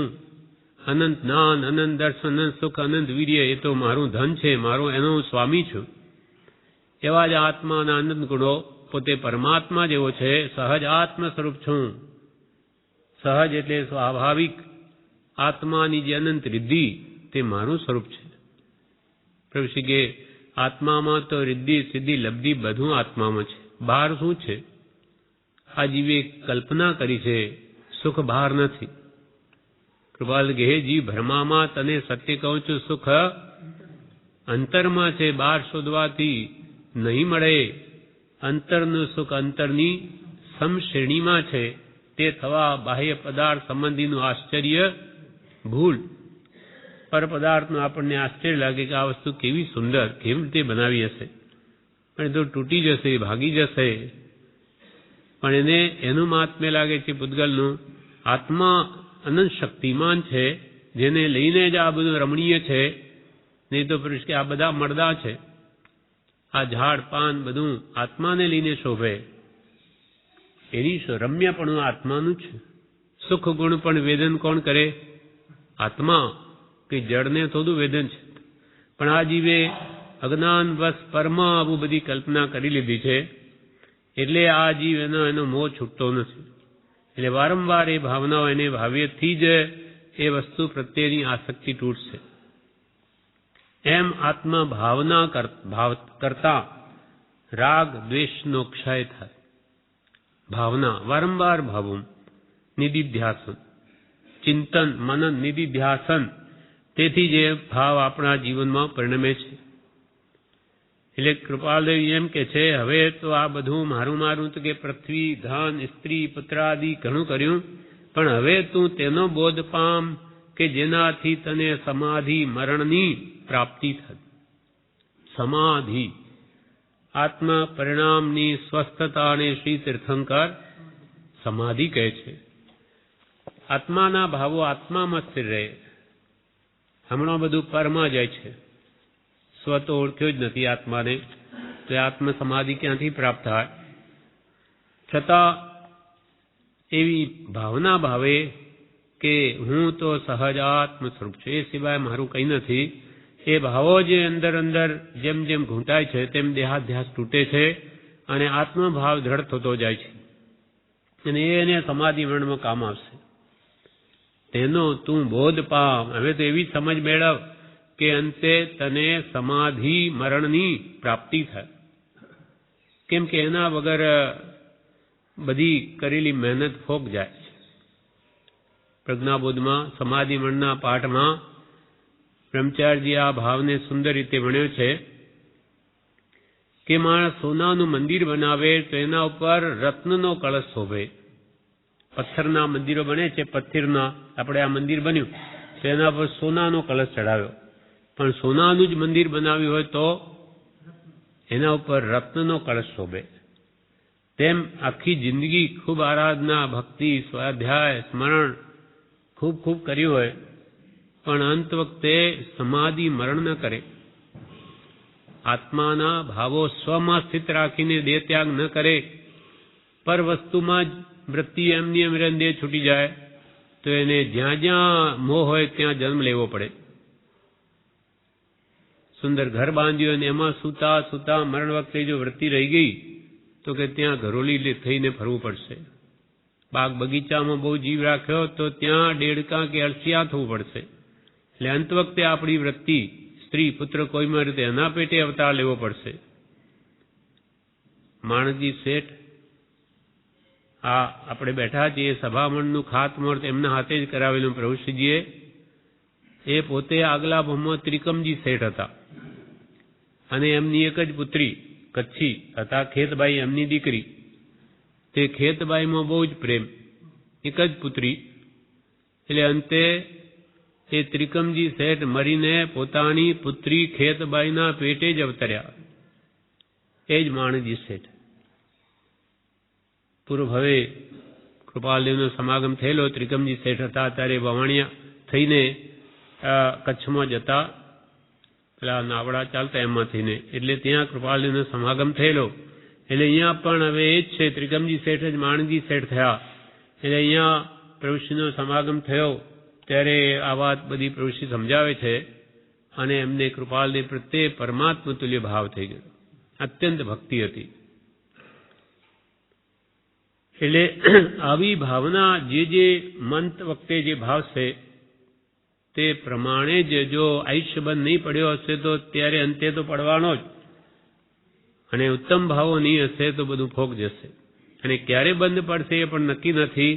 માટે હંમેશા ભાવ શુદ્ધિ કેમ જળવાય તેનો પ્રયત્ન મુમુક્ષુ સદા રાખે છે. એટલે અહીંયા કે છે, સુવર્ણ મંદિર ઉપર શોભે રત્ન કલશ સુંદર જેવો, તેમ સમાધિ મરણ યોગ પણ વ્રત મંડન માની લેવો. જો ન સમાધિ મરણ સાચવે વ્રત અભ્યાસન સફળ થયો, શસ્ત્રોની તાલીમ નકામી રણક્ષેત્રે જો ચૂકી ગયો. શસ્ત્રોની તાલીમ નકામી રણક્ષેત્રે જો ચૂકી ગયો. સુવર્ણ મંદિર ઉપર શોભે, સોનાનું મંદિર બંધાવ્યું હતું, તેના ઉપર રત્ન કલશ સુંદર જેવો, રત્નોનો કલશ જેમ સુંદર રીતે શોભા આપે, અર્થાત સ્વભાવે એને દીપાવે, તેમ સમાધિ મરણ યોગ પણ, તેમ સમાધિ મરણનો યોગ પણ વ્રત મંડન માની લેવો. અનેક પ્રકારના વ્રતોની આરાધના કરી હોય તો વ્રતને શોભાવનાર, દીપાવનાર રત્ન કલશ સમાન તેને માનવો, સમાધિ મરણ. અને જો ન સભાની મરણ સાચવ્યું તો કે આ વ્રતના અભ્યાસ વગેરે બધા જ ફોક જશે, એટલે આત્માર્થના કામમાં નહીં આવે. જો ન સમાધિ મરણ સાચવે વ્રત અભ્યાસન સફળ થયો, તો વ્રત માટે કરેલો અભ્યાસ તે ફળવાન નહીં થયો. જે 12 મહિના છોકરું ભણે, બાળક સ્કૂલ કે કોલેજમાં ફેલ થઈ જાય પરીક્ષામાં, તેનું આખું વર્ષ નકામું ગયું. આખી જિંદગી સુધી આરાધના કરે ને અંતે ચૂકી જાય, સમાધિ મણ ન કરે તો એનો પ્રયત્ન યથાર્થ સફળ ન થયો. દૃષ્ટાંત આપ્યું, શસ્ત્ર વિદ્યા ખૂબ શીખે પણ યુદ્ધ મેદાનમાં જ ભૂલી જાય. શસ્ત્રોની તાલીમ નકામી, જો રણક્ષેત્રે જો ચૂકી ગયો, રણ એટલે યુદ્ધ મેદાનમાં ભૂલી ગયો, ચલાવતા જ ના આવડ્યા, તો એની તાલીમ શું કામની? તેમાં આખી જિંદગી ભક્તિ સત્સંગ ઘણું કર્યું પણ અંતે પાછા મોહ અને રાગદ્વેષમાં જીવ મલિન દેહ ત્યાગ કરે તો આખો ભાવ બગડ્યો. જ્યાં જ્યાં આ વૃત્તિ, પ્રભુશ્રીએ એક દ્રષ્ટાંત આપ્યું છે કે સાધુ પુરુષાર્થ હતા, સત્ય વક્તા, જે બોલે તે સત્ય પડે, પણ એમને પોતા માટે જ કહ્યું કે મારું જ્યારે મરણ થશે ત્યારે કે બાજા વાગશે. ઉપદેશામૃતમાં વાત આવે, પણ એમના મરણ વખતે બાજા વાગ્યા નહીં. એટલે શિષ્યો કે અમારા ગુરુ તો એમની દરેક વાત સત્ય પડતી ને આ કેમ નહીં? એટલે બીજા કોઈ જ્ઞાની ગુરુ આવ્યા, એમને કહ્યું કે આ પ્રમાણે અમારા ગુરુ એ કહ્યું પણ બાજા વાગ્યા નહીં. ત્યારે કે ક્યાં સૂતા હતા તે જગ્યા બતાવી, ત્યાં એ સૂતા અને પોતે સૂઈને જોયું આગળ કે આગળ એક ઝાડ હતું બોરડીનું, તેના ઉપર સુંદર એક બોર હતું. તેમને જ્ઞાન વડે જોયું કે ઓહો, એ જીવ તો એમાં જન્મ્યો છે, બોરમાં. અંત વખતે એમનું મન પેલા સુંદર બોરમાં ગયું. એટલે અહીંયાથી મરીને સીધા ત્યાં ઈયળ થયા. કે આ બોર તોડો, જુઓ એમાં પછી છે કે નહીં. એ જોયું કે ઈયળ બહાર નીકળી, એ તરફડીને મરી ગઈ અને પછી વાજા વાગ્યા. એમ અંત વખતે આપણું પણ કંઈ એવું થાય નહીં કે આપણી વૃત્તિ ઘરમાં કે સ્ત્રીમાં કે પુત્રમાં કે ધનાદિમાં કે સગા સંબંધીમાં ક્યાંય રહે નહીં, કોઈ પણ પદાર્થમાં એના માટે કે અભ્યાસ પહેલાથી કરી લો કે હું સહજાત્મ સ્વરૂપ છું, આમાંનું કંઈ મારું નથી. આ ભાવનાઓ હમણાં ભાવેલી હશે તો જ અંત વખતે રહસ્યભૂત મતિ આવશે અને એનું મરણ સુધરશે.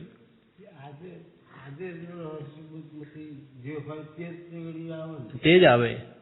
આખી જિંદગી આપણે આરંભ, પરિગ્રહ કે ધન, પૈસા સંબંધી જ વિકલ્પો કર્યા હોય તો અંત વખતે એ જ આવે. એક દ્રષ્ટાંત આપ્યું છે કે એક વ્યક્તિ સટ્ટાનો વેપાર કરતા હતા. સટ્ટા લેમેલ, એટલે તાવ આવ્યો. એના મનમાં તો એ જ ચાલે છે, તાવ આવેલો છે સખત. એટલે ડોક્ટર આવ્યા પછી કે માપે છે નાડી, તે પેલી એના ઉપર બહુ પેલો ગરમીની એવી માથામાં હોવાથી એ તો આંખ બંધ છે. એટલે પેલા પૂછ્યું કે ભાઈ ડોક્ટર સાહેબ કેટલો તાવ છે? તો કે 2 તાવ છે, 102 છે. તે પેલા ભાઈ શું એનું મનમાં ચાલી રહ્યો, 2 4 લીધા દિયા, એટલે શું બોલે, 5 થાય ત્યારે ફૂંકી દેજો, 5 થાય ત્યારે ફૂંકી દેજો. આ જ ફૂંકાઈ જશે પોતે જ, 5 થશે તો. પણ એના મનમાં તો એ ચાલે કે હવે કેમ આપું લિયા મિયા દિયા. એટલે મહાપુરુષો કે એવી ભાવનાઓ જેવી ભાવી હશે તે જ મનમાં રહેવાની છે, બીજું નહીં રહે. આત્મ ભાવના જે ભાવશે તો અંત વખતે એ જ આવશે, ક્યાંય વૃત્તિ ન રહે. આમ મારું કંઈ છે જ નહીં, એ ભાવના હમણાં તૈયારી કરવી પડશે, અંત વખતે કંઈ ન થાય. એના માટે કે ભાઈ હવે આગ લાગી, હવે કૂવો ખોદો. હવે ક્યારે કૂવો ખોદે ને ક્યારે આગ બુઝવે કાંઈ ન મળે. પાણી પહેલા પાળ બાંધી લે, પાણી પહેલા બાંધી લેને પાળ રે, ઊંઘ તને કેમ આવે. એ તારે માથે કોપી રહ્યો કાળ રે, ઊંઘ તને કેમ આવે. એ 4 તોલામાં માણની ભૂલ રે, ઊંઘ તને કેમ આવે. એ તારા ડાહપણમાં લાગી લાય રે, ઊંઘ તને કેમ આવે. ડાહપણ મને કઈ આંચ નહીં આવે. આ 2 5 25 વર્ષ, ભલે 5 10 વર્ષ જાય પછી તો આપણે ભક્તિ જ કરવાની છે. આપણે શું કરવાનું છે બીજું? હમણાં આ બધું ઠેકાણે પડી જાય, છોકરા ઠેકાણે પડી જાય, એટલામાં એના છોકરા થાય. પછી કે હવે બહુ નાની છે, હવે આ એકલો છે ધંધામાં, શું કરીએ? એમ કરીને ત્યાં પડ્યા રહે. એમ કરતા કરતા પોતાનું ડાહપણ જ પોતાને ડૂબાડી દે, એ છૂટી જ ન શકે. છોકરા મોટા થઈ ગયા, હવે એની જવાબદારી છે કે એના છોકરાને મોટા કરવાની આપણી જવાબદારી છે? પણ મોહ છે, એમ માણસ છૂટી શકતો જ નથી. અને આવો અમૂલ્ય મળેલો માનવ દેહ વ્યર્થ વયો જાય છે. એટલે તારા ડાહપણમાં લાગી લાય. આ તો 4 તોલામાં મણની ભૂલ, તો એ કેવી રીતે નીકળે? મહાપુરુષો આત્મજાગૃતિ માટે કે છે કે તારા માથે કાળ કોપી રહ્યો, લીધો કે લેશે એમ થઈ રહ્યું છે. લીધો, પેલાને લીધો અને તને લેશે. આજે જ રાગ બોલાવેલી આત્મસિદ્ધિમાં જેનો વારો આવી ગયો, હવે તારો પણ આવશે, તને નહીં છોડે, મરણ કોઈને નહીં છોડે. જે પહેલા ચેતી લેશે, આત્મ ભાવના ભાવી અને પોતાનું આત્મહિત કરી લેશે, આત્મભાવ દ્રઢ કરી લેશે, તે અંત વખતે એની રહસ્યભૂત મતિ આવીને એનું મરણ સુધરી જશે, બાકી ડૂબી મરશે. તેમ જો સમાધિ મરણ ન સાચવે, એનો અભ્યાસ ન કરે તો વ્રત અભ્યાસ ન સફળ થયો. શસ્ત્રોની તાલીમ નકામી, રણક્ષેત્રે જો ચૂકી ગયો. જેમ વર્ષયન તે સર્વૈયો રહસ્ય રૂપ વ્યાપાર તણું, તેમ ઘણું કરી કૃત કર્માનું સારમતી અંતિમ ગણું. વિચારવાનો ક્ષણ ક્ષણ ચેતે, મરણ સમીપ સદાય ગણી. સમજ્યા ત્યાંથી સવાર ગણી, મન વાડે આત્મ સ્વરૂપ ભણી. જેમ વર્ષના અંતે સર્વૈયું વેપારી જુએ છે કે નહીં, પહેલા દિવાળી હતી, હવે માર્ચમાં. જેમ વર્ષ અંતે સર્વૈયું રહસ્ય રૂપ વેપાર તણું, કે વેપારનું સર્વૈયું જોવામાં આવે કે કશું કમાયા કે શું, કેવી સ્થિતિ કે ગમાયા, તેમ ઘણું કરી કૃત કર્માનુસાર મતિ અંતિમ ગણું. તેમ આખી જિંદગીમાં કરેલા કર્મોની રહસ્યભૂત મતિ ઘણું કરીને અંત વખતે આવે છે. શ્રેણિક મહારાજાને, શ્રી કૃષ્ણ મહાત્માને નાની પુરુષો છે બે, પણ અંત વખતે નરકાગામી નરકનું આયુષ્ય બંધાયેલું છે, એટલે મતિ આવી જાય છે અંત વખતે. શ્રેણિક મહારાજા કાંઈક ધમકીથી દીકરાએ જેલમાં નાખ્યા છે કોણીકે, પણ માં એ કીધું, એકવાર કોડીકના પુત્રને કંઈક દુઃખ થયું, રડતો હતો બહુ, એને કંઈક કરડી ખાધું કોઈએ નહીં, બીજું કંઈ દુઃખ થયું તો કે માં જો મને કેટલો રાગ છે મારા દીકરા પ્રત્યે, તો કે તારા બાપને તારા પ્રત્યે કેટલો હતો ખબર છે? તું કે પેટમાં આવ્યો ત્યારે મને એમ થયું કે તારા બાપનું કાળજું ખાઉં, મને થયું કે આ દીકરો અશુભ છે, એટલે મેં તને બહાર નકાવી દીધેલો. ત્યાં કાગડાએ તારી એક આંગળી કરડી ખાધી, પણ જ્યારે તારા પિતાને ખબર પડી કે આમ કર્યું, નહીં એમ ન કરાય, એ પાછા લઈ આવી ને તારી આંગળી મોઢામાં રાખી રાત દાડો કે તને સુખ શાંતિ ઉપજે. ત્યારે એને ભાન થયું કે હે મારા બાપે એમ કરેલું, હમણાં જ છોડાવું એમને, આ પાંજરું ભાગી નાખું. એટલે કુહાડો લઈને દોડ્યો શીઘ્ર. એટલે શ્રેણિકને થયું કે રોજ તો કોરડાના માર મરાવતો, આ કોણીક હવે મને મારવા આવ્યો છે કુહાડો લઈને, આ મને મારે એના કરતો પહેલા જ મરી જાઉં. આપ ઘાતી મહાપાપી, એટલે પોતે જ પોતાનો જે હીરો હોય એ ચૂસીને ત્યાં જ મરણ કરી લે છે, પોતે જ મરે એના, એવી મતિ આવી ગઈ. હવે તો છોડાવવા આવતો હતો પણ એને એવું સૂજ્યું. તેવી રીતે કૃષ્ણ પણ જ્ઞાની પુરુષ છે, શાયદ ધમકીથી, પણ અંત વખતે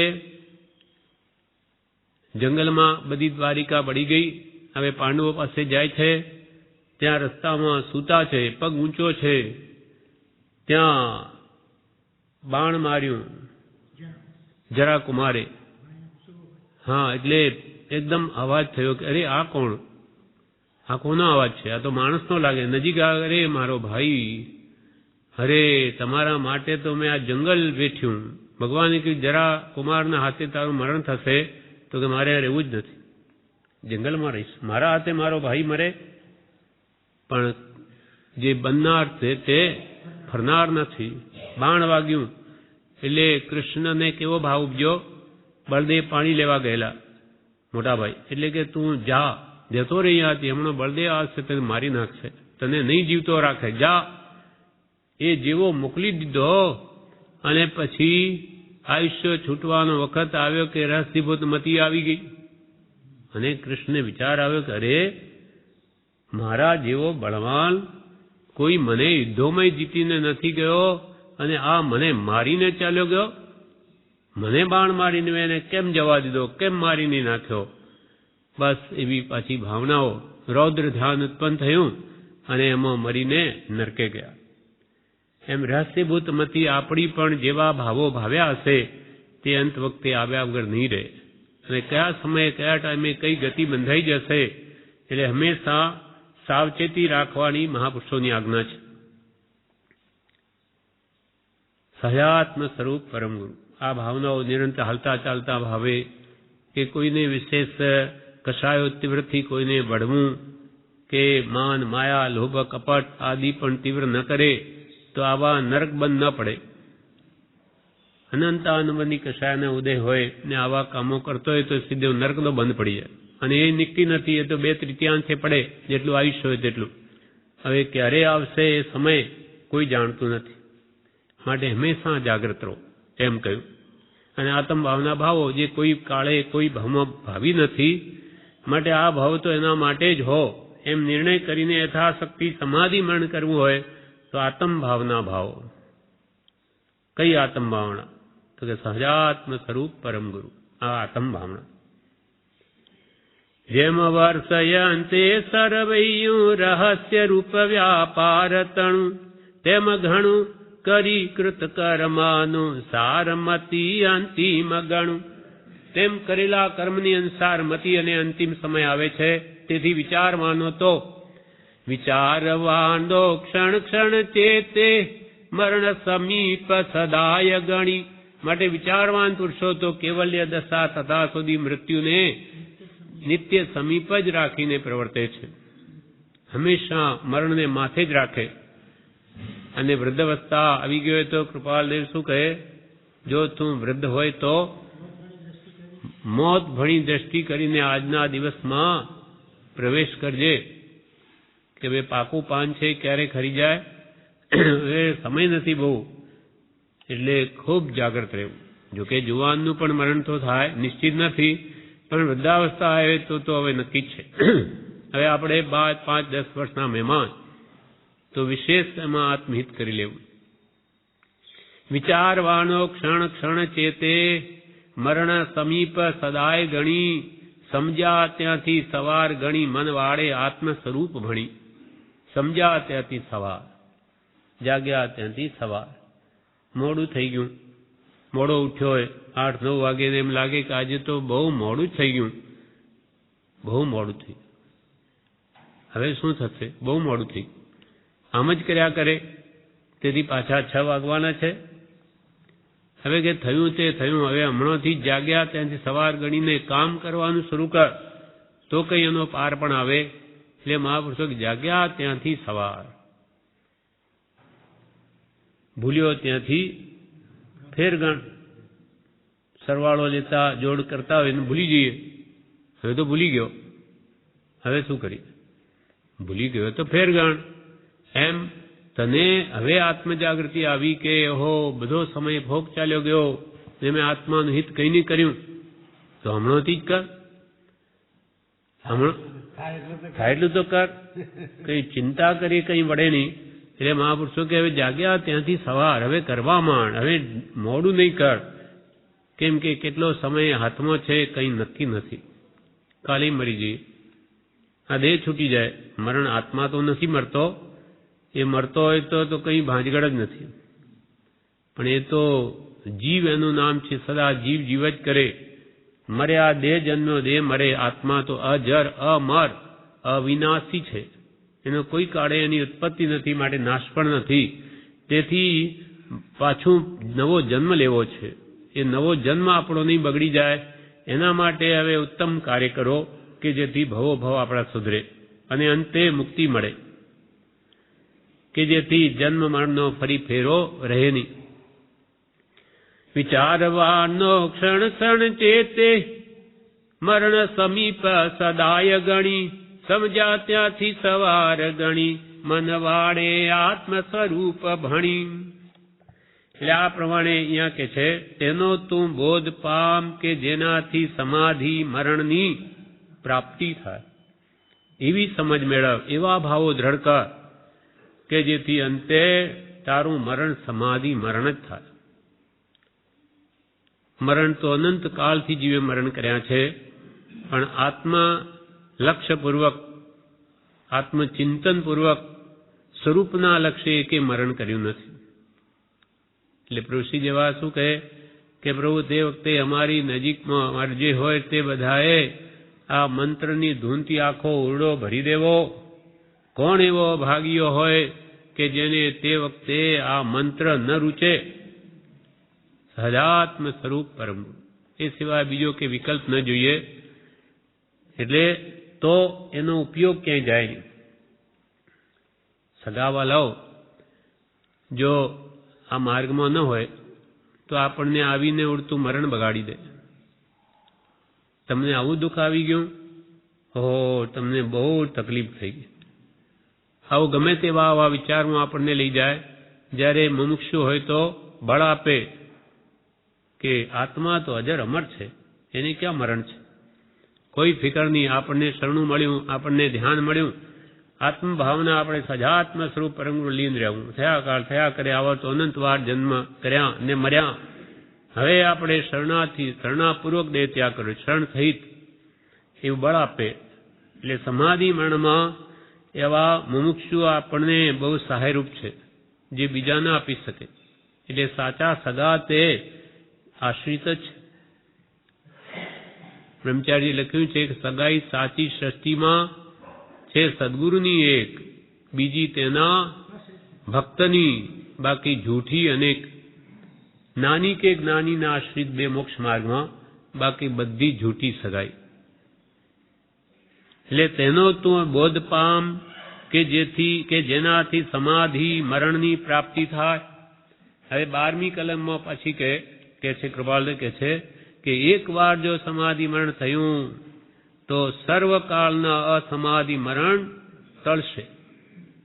એકવાર આ ભમાં જો આત્મા વિચારપૂર્વક સ્વરૂપ લક્ષી, એટલે કે સ્મરણમાં રહીને બીજે ક્યાંય વૃત્તિ ન રાખતા જો દેહ ત્યાગ થયો તો સમાધિ મરણનું કારણ થશે. ઉત્તમ સમાધિ મરણ તો જ્ઞાની પુરુષોનું હોય, પણ એનું પ્રબળ કારણ બનશે. આ ભમન તો પરબ્રહ્મમાં થશે. ને એકવાર જો સમાધિ મરણ થયું તો ઠેઠ મોક્ષ થાય ત્યાં સુધી બધા જ મરણ એના સમાધિ મરણ જ. પછી એને વધારે ભાવ નથી. વધારેમાં વધારે 15 ભાવ. આશ્રયપૂર્વક દેહ ત્યાગે તો 15 ભાવથી વધારે ભાવ નથી. એ વધારેમાં વધારે, બાકી 2-3 ભાવમાં નિવેડો આવી જાય. એકવાર જો સમાધિ મરણ થયું તો સર્વકાળના અસમાધિ મરણ ટળશે.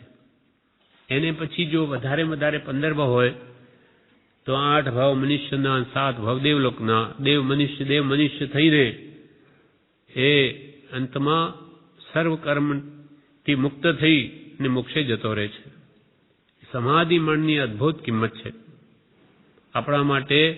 જે સર્વકાળના મરણ ટાળી દે અને વધારેમાં વધારે 15 ભવે આક્ષે મોક્ષે લઈ જાય, તેવો લાભ આપણે કેમ ન લેવો? તેનો તું બોધ પામ કે જેથી સમાધિ મરણની પ્રાપ્તિ થાય. આ સમાધિ મરણ માટે જ નિરંતર મંત્ર સ્મરણમાં રહેવા કહ્યું છે. આ ભાવ જ ભાવો, એનું નામ જ સ્મરણ આપ્યું કે એનું વિસ્મરણ કદી ન કરવું. અનાદિકાલથી પોતાના સ્વરૂપને ભૂલેલો છે, હવે સ્વરૂપને નહીં ભૂલવું. જે સ્વરૂપ સમજ્યા વિના પામ્યો દુઃખ અનંત, તો હવે સ્વરૂપને નહીં ભૂલવું. ઉપર દેહાદિને મારું સ્વરૂપ માનું છું એ ભૂલ છે, ભ્રાંતિ છે, આત્મભ્રાંતિ સમ રોગ નહીં. તો હવે એનું વિસ્મરણ નહીં કરું તો જરૂર સમાધિ મણની પ્રાપ્તિ. 36 માળાઓ શાના માટે ગણે? સમાધિ મણના લક્ષ્ય. એ મહાપુરુષોએ બધી યોજનાઓ આપણને કરી આપી છે. એ જે આરાધના કરશે તે સર્વકાળના દુઃખને ફેડી નાખશે સમાધિ મણ કરીને. એવી વસ્તુ આપણા હાથમાં મહાપુણ્ય આવી છે. તેનો તું બોધ પામ કે જેનાથી સમાધિ મરણની પ્રાપ્તિ થાય. અને એકવાર જો સમાધિ મરણ થયું તો સર્વકાળના, ભવિષ્ય અનંત કાળ પડ્યો છે, પણ એને પછી વધારે જન્મ મરણથી 15 ભાવથી વધારે. એકવાર જો સમાધિ મરણ થયું તો સર્વકાળના સમાધિ મરણ ટળશે. હવે 13મી કલમ અંતિમ, સર્વોત્તમ પદ સર્વ ત્યાગીનું છે. આ 25મા ક્રમાંકમાં કૃપાલદેવે 13 કલમો લખી. આમાં 13મી કલમમાં કે છે સર્વોત્તમ પદ સર્વ ત્યાગીનું છે. સર્વોત્તમ, સર્વશ્રેષ્ઠ મોક્ષ પ્રાપ્તિનો ઉપાય તે સર્વસંગ પરિત્યાગ છે. મુનિ દશા, નિર્ગ્રંથ દશા, આત્મજ્ઞાન સહિત. આત્મજ્ઞાન ત્યાં મુનિપણું, જ્ઞાન રહિત મુનિપણું નહીં, પણ સર્વોત્તમ પદ તે સર્વ ત્યાગીનું છે. એટલે સર્વસંગ પરિત્યાગી જે આત્મજ્ઞાની મહાત્મા છે તે સર્વોત્કૃષ્ટ છે. કેમ કે સમ્યક ચારિત્ર છે તે મુક્તિ પ્રાપ્ત કરવાનો સર્વથી શ્રેષ્ઠ ઉપાય છે, નજદીક ઉપાય છે. શીઘ્ર મુક્તિ મેળવી શકાય, કેમ કે એને કે બીજું કોઈ કામ જ નથી. કોઈ આરંભ પરિગ્રહ, કોઈ જાતના પાપમાં પ્રવૃત્તિ નથી ને નિરંતર સ્વાધ્યાય ધ્યાન, ધ્યાન સ્વાધ્યાય, ધ્યાન સ્વાધ્યાયમાં જ લીન રહે એટલે બળવાન એ કર્મોને નિર્જરાવવાનો એને અવસર છે.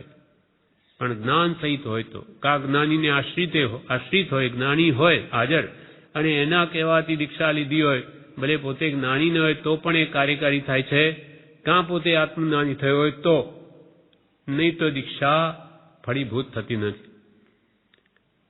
નહીં તો દીક્ષા માટેની આપણે યોગ્યતા કેળવવાની કે ભગવાન અપૂર્વ અવસર એવો ક્યારે આવશે, ક્યારે થઈશું બાહ્ય અંતર નિર્ગ્રંથ એટલે મુનિ, બાહ્ય પરિગ્રહ અભ્યંતર પરિગ્રહને મૂકી દઈ હે ભગવાન હું આત્મજ્ઞાની એવો મુનિ ક્યારે બનીશ. સર્વ સંબંધનો બંધન તીક્ષણ છે દિને, વિચાર શું કવા મહત પુરુષને પાંથ જો, અપૂર્વ અવસર એવો ક્યારે આવશે. આવો મારો અપૂર્વ પૂર્વે કદી નહીં આવ્યો એવો અવસર ક્યારે આવશે, ક્યારે થઈશું બાહીને અંતર પરિગ્રહથી નિર્ગ્રંથ મુનિ બનીશું, અને સર્વ સંબંધ નું બંધન તીક્ષ્ણ છેદીને જળ મૂળથી બધા બંધનો છેદી નાખી વિચારશું કવ મહત પુરુષને પંથ, મહાપુરુષો યન ગતસ પંથા, મહાત્માઓ તેના માર્ગે હું ક્યારે ચાલીશ. એવી આપણને ભાવના કેવી રીતે ભાવી એ પણ જ્ઞાનીઓ શીખવાડે છે. કૃપાલે આવી રોજે અપૂર્વ અવસરની ભાવના ભાવો. જૈન ધર્મનો આધાર ભાવ ઉપર છે. જેવા ભાવ તેવા પ્રભુ ફળે, ભબ્બા ભજન થકી ભય ટળે. યાદૃશી ભાવના યસ્ય સિદ્ધિર ભવતી તાદૃશી. જેવી આપણે ભાવના ભાવીશું તેવી સિદ્ધિ થશે.